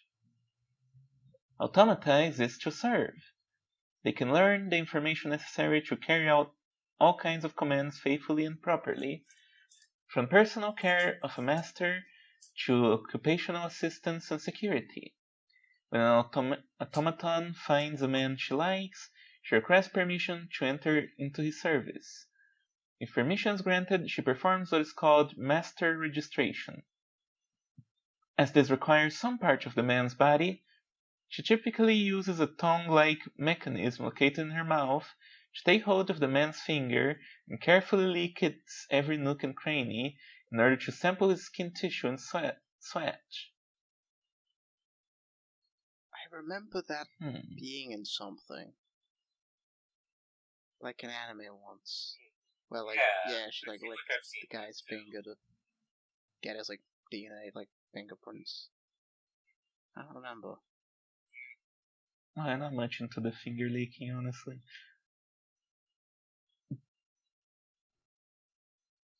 Alright, where are we? Okay. Yeah. When she needs more detailed information, she often explores his mouth with her tongue to harvest saliva. She imprints her new owner's information, gathered from samples, into her central circuit, ensuring all of her mechanisms recognize her master. This is generally all the automaton requires. However, because the master registration process is highly sensual and suggestive of foreplay, it is often enough to show the master's body just how wonderful her service is. This in turn motivates the master to request further action. At the bottom of the automaton's abdomen there is an essence extraction mechanism created in the process of monsterization. The area is soft and appears to have an opening, so the slit that leads to the mechanism only appears when the member registered in the automaton's central circuit is detected. The external structure of the hips transmits pleasure to the member through a rocking motion. It works in tandem with the internal extraction mechanism, which moves independently of the hip movement, constricting the member, stimulating it through pulling and rubbing gestures that overcome the master with staggering pleasure in order to produce his semen. As the automaton recognizes her existence as dedicated exclusively to serving her master, she can be expected to give her body to him gladly anytime he requests acts of indecency, wherever or whenever that might be. Automata are resistant to shock, heat, and cold, but are weak against electricity. If a current is passed through an automaton's body, short-circuiting her primary drive unit, she will freeze. She then switches automatically to her emergency drive system, thus her operation does not cease, and the monster mana previously used to impel the primary drive unit now courses through her body, directly driving her various mechanisms. Her operation becomes extremely monstrous, quite different from her usual behavior. Serving her master now brings an expression of ecstasy to her typically blank face. Her eyes fill with a sensuality that makes her urge to gratify him clear. Her flat voice adopts dulcet tones that make no effort to conceal her adoration as she utters her master's name over and over. She reaches for his nether regions just as the commands transmitted throughout her body from her central circuit dictate, because the recovery of her primary drive unit requires a magic injection from the master in her central circuit. In other words, an injection of his essence. His behavior remains highly active till a considerable amount of essence is procured. Ugh, wow, that filled the entire fucking page. Did. Yeah, that was a lot. Yeah. Once again, too much sex talk, I think. Not really. Yeah. And nothing too interesting either. Because, like, robot girls are great. There's, like, the one from Persona 3. There's and, Chubby. there's, fucking Chobits. Chobits is The cool. whole medical There's, devices, non-lethal weapons thing. Fucking Maho Romantic. First Yeah. law of robotics. Yeah. Do not harm a Yes, human of or course. allow it to become Yeah. harm through an action, etc., etc. And we do not know if she can get that's- pregnant, Yeah. which I guess. Oops. No. No reproduction. Yeah. I mean, Monster Mana, maybe, but who knows? Kenko Cross is not interested in that. You do the monster. Yeah, it's Bump just. please. See, normally, like, robot girls are, like, wife tier, but I'm not, like, from this Yeah. description alone, it's, like, not. Don't do a great job with this lore, unfortunately. Yeah, like, getting to the heart of matter, what makes Yeah. it great. Really, robot girls should have their own fucking category. Yeah, it doesn't episode. make this is sense. a It's just like fantasy- This is a one. fantasy world, so, Golem. That's Yeah. That's what golems are for. That's fucking true. That's fucking true. Where's the And, Spelljammer module of Monster Girl Encyclopedia? I don't even know why she fucking here, to be honest. Why is there Whatever. Comic-Con here? Why is there a literal robot? Yeah, I guess it's the whole thing of just the ancient technology, like in Skyrim you have like the Oh, Glamour that have all those robots and shit, and Yeah, you have like Lapitor, you have like I guess it works, just that they that's true. took the concept and didn't make it very interesting at all. No. Yeah, they don't really focus on the whole ancient. It's kind of like the first paragraph and then it's like Yeah. forgotten. Medical devices and then sex.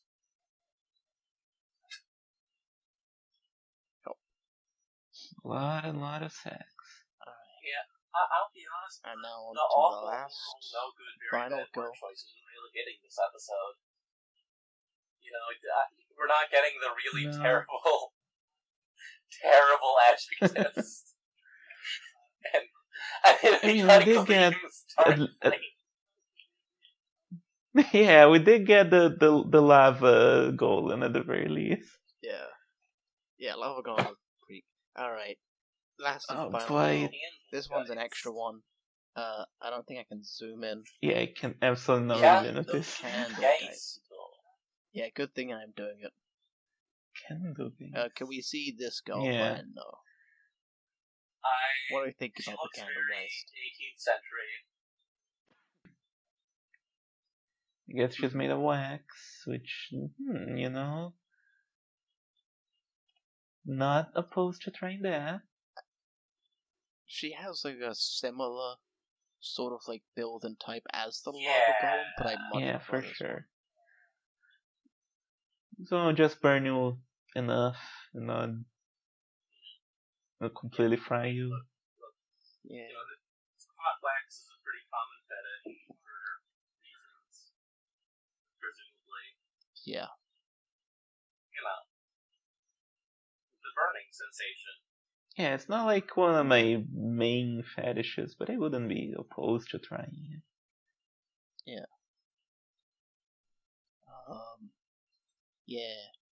Yeah, no, very. This is a lot better than the lava. Yeah, I like this Yeah. girl. I'm not sure. I'm not sure about the legs themselves. It's funny. It's funny. She has fucking extra little candles. She has extra little candles here. It's funny. That's kind of concerning, actually. I don't know why. Why does she have high heels on that's attached to some candles? That's a little bit dangerous. What's the foot version of a gauntlet? I guess just boots. Footlet. Yeah, the like high heel armor boots is kind of goofy. Yeah. No real practical reason for it to be like that. But I guess it's supposed to be like a candlestick.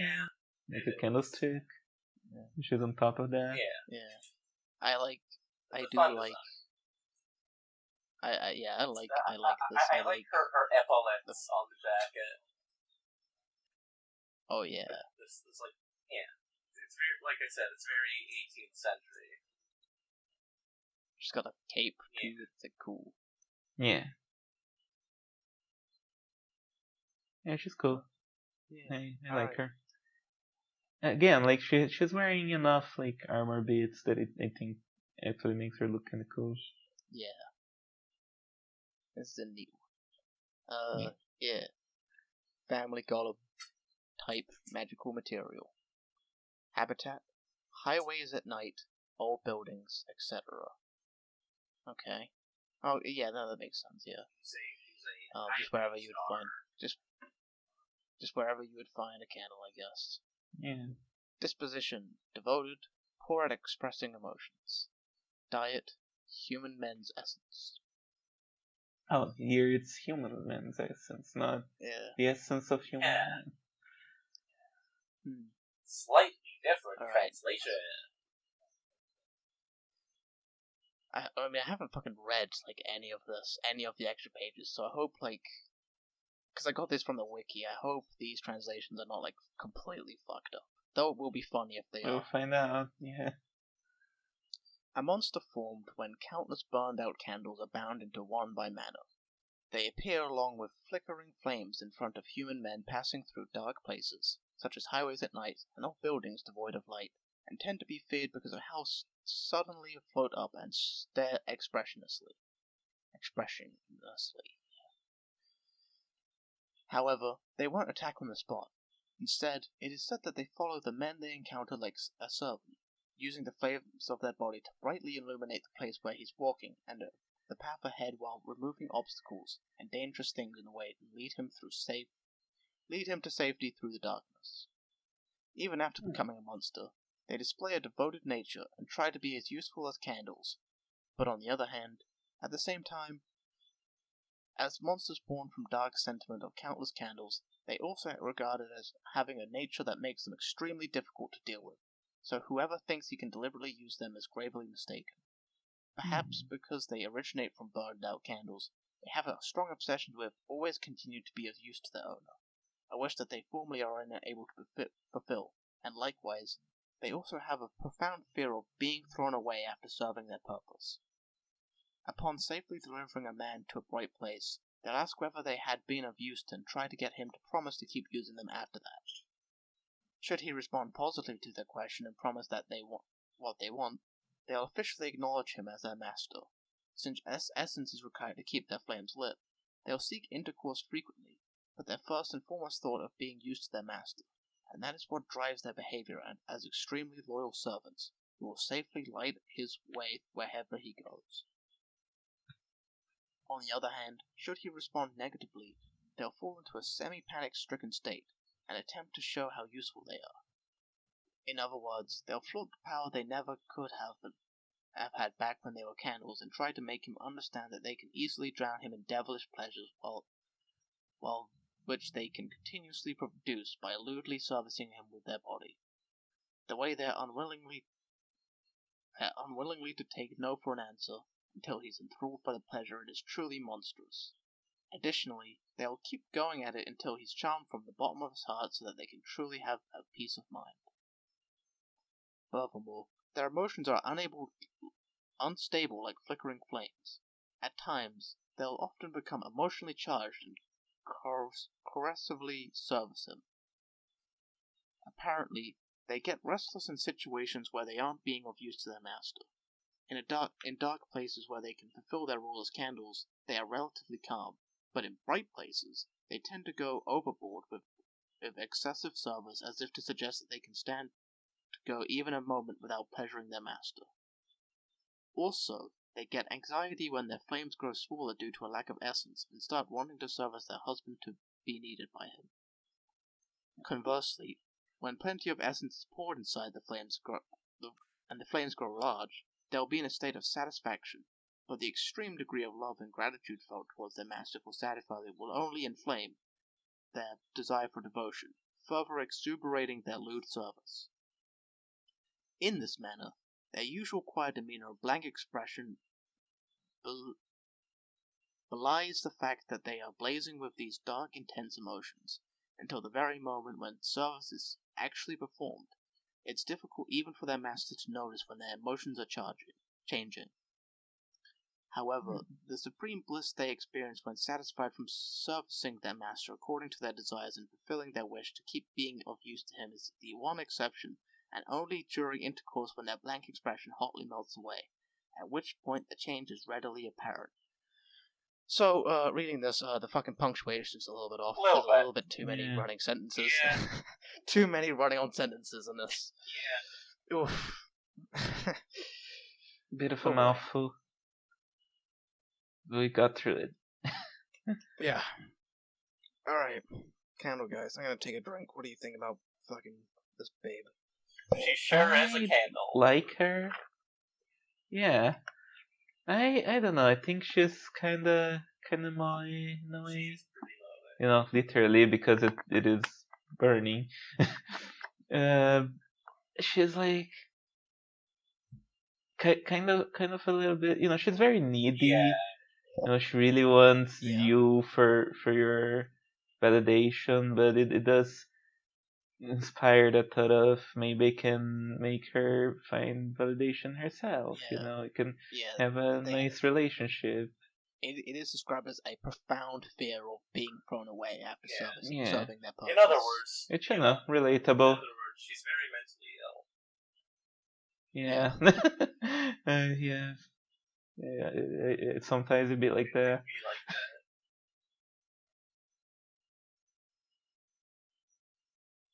Yeah. Oh, yeah, I like her. Yeah, I like her. I like her a lot, actually. Yeah. Definitely one of my favorites of today. It was a strange roller coaster. It's been a strange day. Sure was. Yeah. Turns out that yeah, like it is like Kenko Cross had some various strange ideas with objects, and a lot of them are just you have sex with them. No on a hole, girl. Yeah, you're right. That's that's in the Tsukunagami. So while we're loading the tier list, I guess we're gonna do the usual. Yeah, plug the stuff. Yep. Well, as you know, I am Alan Hodai. I am a comic book, well, not comic book, a web comic. Maybe one day, but like for now, web comic artist. I draw a comic called HARPY Story. I just released at the time of this video, recording this video, the second page of chapter 2. It's fun. But kill Harpy and her witch girlfriend, and they go through shenanigans. So check that out on. Yeah, you go. Okay, check it out on harpystory.thecomicseries.com. That's the place to go to. It'll be linked down in the description. The Patreon, the website, they'll both be there. Read Harpy's story. Yeah. It's good. It's so good. In fact, it makes me want to do a podcast every single week to talk about it. It makes me super happy. Yeah, it's fucking awesome. Also, you actually gonna stream that Slime Go game on Twitch? I might. Still thinking about it. Yeah. Yeah, on Twitch I stream my twitch.tv/Alan Hodai. And yeah, I'm currently streaming Breath of Fire 2, which is a very, very fucking stupid game. And you'll soon see just how fucking stupid it is. But, cross the bridge when you get there. And it has plenty of cute monster girls in that. It does have plenty of cute monster girls. That's the main drive. Yeah. That's the original. Yeah. Yeah, wouldn't mind being on if you do stream that Slime Go game. I wouldn't mind fucking being on there, fucking talking with you. Alright, we can do that. Yeah, for sure. Cool. Let's arrange that. Finding fucking Gargle Girl. We can start with the other ones for now on. Hey, no, she's a grotesque. She's a grotesque, not a gargoyle. Yeah, she's grotesque. Wait, hold on. I'm gonna fucking actually refresh, because there's like 9 of them I have not found. Yeah. Yeah, I also need to find the skeleton. You think you want your blood, Chroma? Well, I'm Chroma. I'm here too. I am one of the freaks of the narrative. Yeah. Yes, I choose to believe I fulfill a sort of mentor who dies at the end of Act 1. You're probably gonna hear her talk about Worm very soon in this channel. And I'm sure she has many interesting things to say. I was there for the. I was there for the tier list. Oh yeah, there's a tier list. Too. Yeah, I was gonna mention earlier that I think this is the first video on this channel I'm on that's actually gonna get uploaded. But no, I was on that one. No mistakes. Yeah, alas, episode 3.5 of Brainworm. Oh, I found the gargoyle. Not be released for some time. Well, I mean, it was. I mean, we were trying to record episode 3 that day. So I mean, really, you call it between 2 and 3? Yeah. Yeah, because it was basically me so it should be about arcs 1 and 2 2.5 for a while. We've been referring internally to it as 3.5. It was supposed to be episode 3, but we did not get it. So yeah, I guess it is. But it's also technically episode 3. But I guess it's also 2. Yeah. Oh boy. It's 2.5. Oh. Someday. And it'll be released someday, maybe. That one was an experience. I don't mind pushing Amy to just release it as is. No editing. The worse it is, the better. Just release actually. it unedited. Watch with your, you've been warned.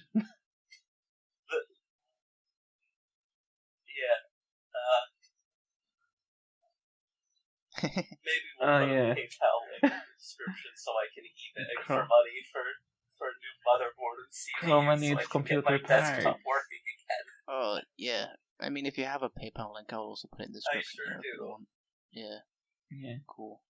I do. I can Which find ones are missing? Automaton and the fucking Candle Guys. Oh, Automaton is right in the second row there, under the gargoyle. Oh. Nice. Fucking... Yeah, right there.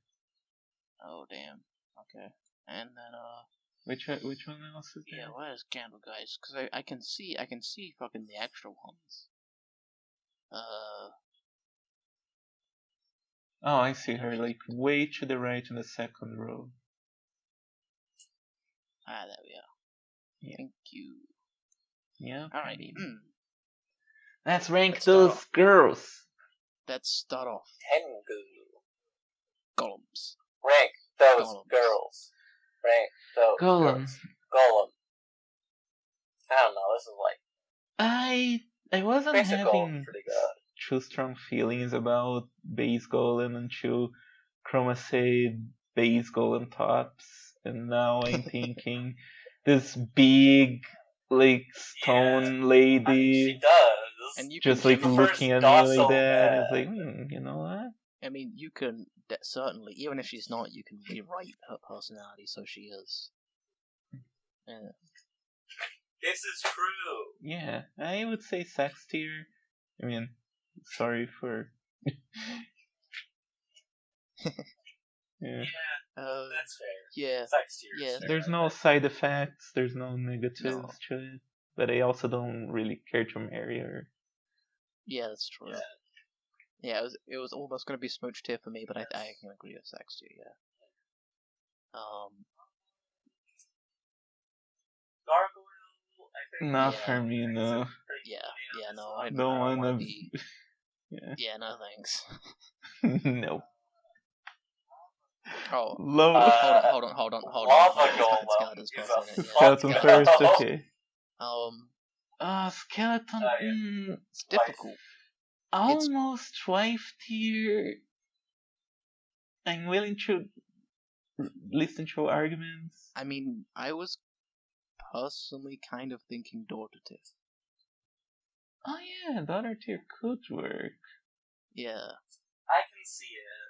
Yeah, you know what? I'm fine with that. Alright. She has that a little bit of dotted energy with how frail she is, and she's just kind of silly. Yeah. She's not Yeah. not one of the most aggressive monsters. That too. I'm fine with Skeleton Daughter. I would be good with a skeleton wife Yeah. or a skeleton daughter or both. There's that thing of like Love the she doesn't skeleton. super inspire. Like, wow, I need her in wife tier. Yeah, like we discussed it last time. I need her. Yeah. Yeah, Lava Go. okay, Lava Golem. I think we all hate Yeah, her. bottom tier or not for me. What are we... Yeah, bottom tier, I'd say. Yeah. I'm not But, sure like, this is for anyone. Lava Golem should, like, if this was like comedy, like tier list, she would be at the top. Yeah. Because she did so fucking funny. Oh, yes. Yeah. It was worth it just for that. Yeah. But no, Yeah, Living absolutely. Dolls I would be definitely so like mad tier, yeah, I think. if she was in any other tier. because even if you're just like, well, I don't have a sex of it, she's also bringing in a succubi. You know? Yeah. Yeah. She's just This is true. I love her. I do love She's her. just a full package. She's wonderful. Yeah. Oh, The cursed sword is honestly kind of derpy in a way that I can't help but love. yeah. Not in like a I could wife put her in her way, Smooch. but I just enjoy her. Yeah, as much as is perfect, I think. Yeah, Smooch is good. You know, just don't watch out for the point bits. Another Yeah, incredibly she's goofy so one is also goofy done and in I Lava. love it. That's also pretty Yeah. fucking goofy.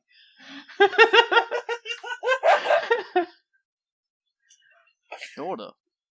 Daughter? Daughter. Look.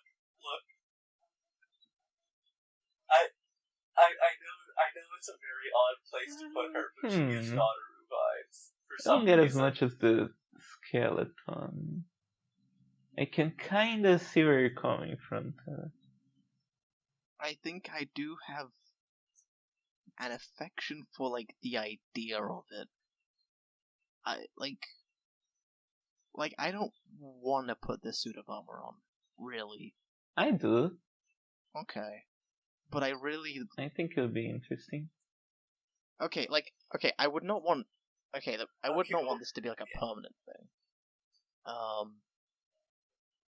Yeah. Yeah. It's. Yeah, but you can take her off. So I'm thinking smooched here. Yeah, sure. We can go with much tier. I would maybe personally place her a little higher, but This X tier. Okay. the feelings are not that strong that Yeah. they would argue for it. Okay. Yeah, you can put her with the sword. Yeah. They're twinsies. Yeah. Friends who hate each other. kinda. I mean, I would have loved to have put her in wife tier. I would have loved to have put her in wife tier. The lore just sucked. Yeah, and she's not really that sexy. But the design is kind of cool. Yeah, I like the it's design. not like the best design, but it's good enough for me, I think.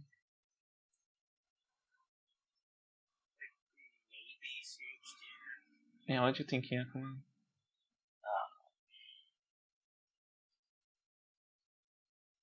Yeah, I see. I don't know. I don't. Oh boy. know. I feel like Smooch tier is good then. Yeah, This seems okay. to be the one that where it's like we were conflicted, so we'll start with a kiss and see where it goes. Yeah, of course. That is yeah. It was only a kiss. How did it end up? And then last and final one, Candlegeist, which I would say why. yeah. Wife is good. Okay. Wife is good. Yeah. My Yeah. mentally Give her a unstable cuddle and get covered pyromaniac in life. hot wax. Yeah. All right. Yeah, I think that's all of them. What a strange episode. Yeah. Talked a lot about Very weird strange. girls. Who are in Yeah. a weird category. But I had a lot of fun. The weird podcast. This has been yet another episode of Monster Go Mondays. Thank you both for joining me.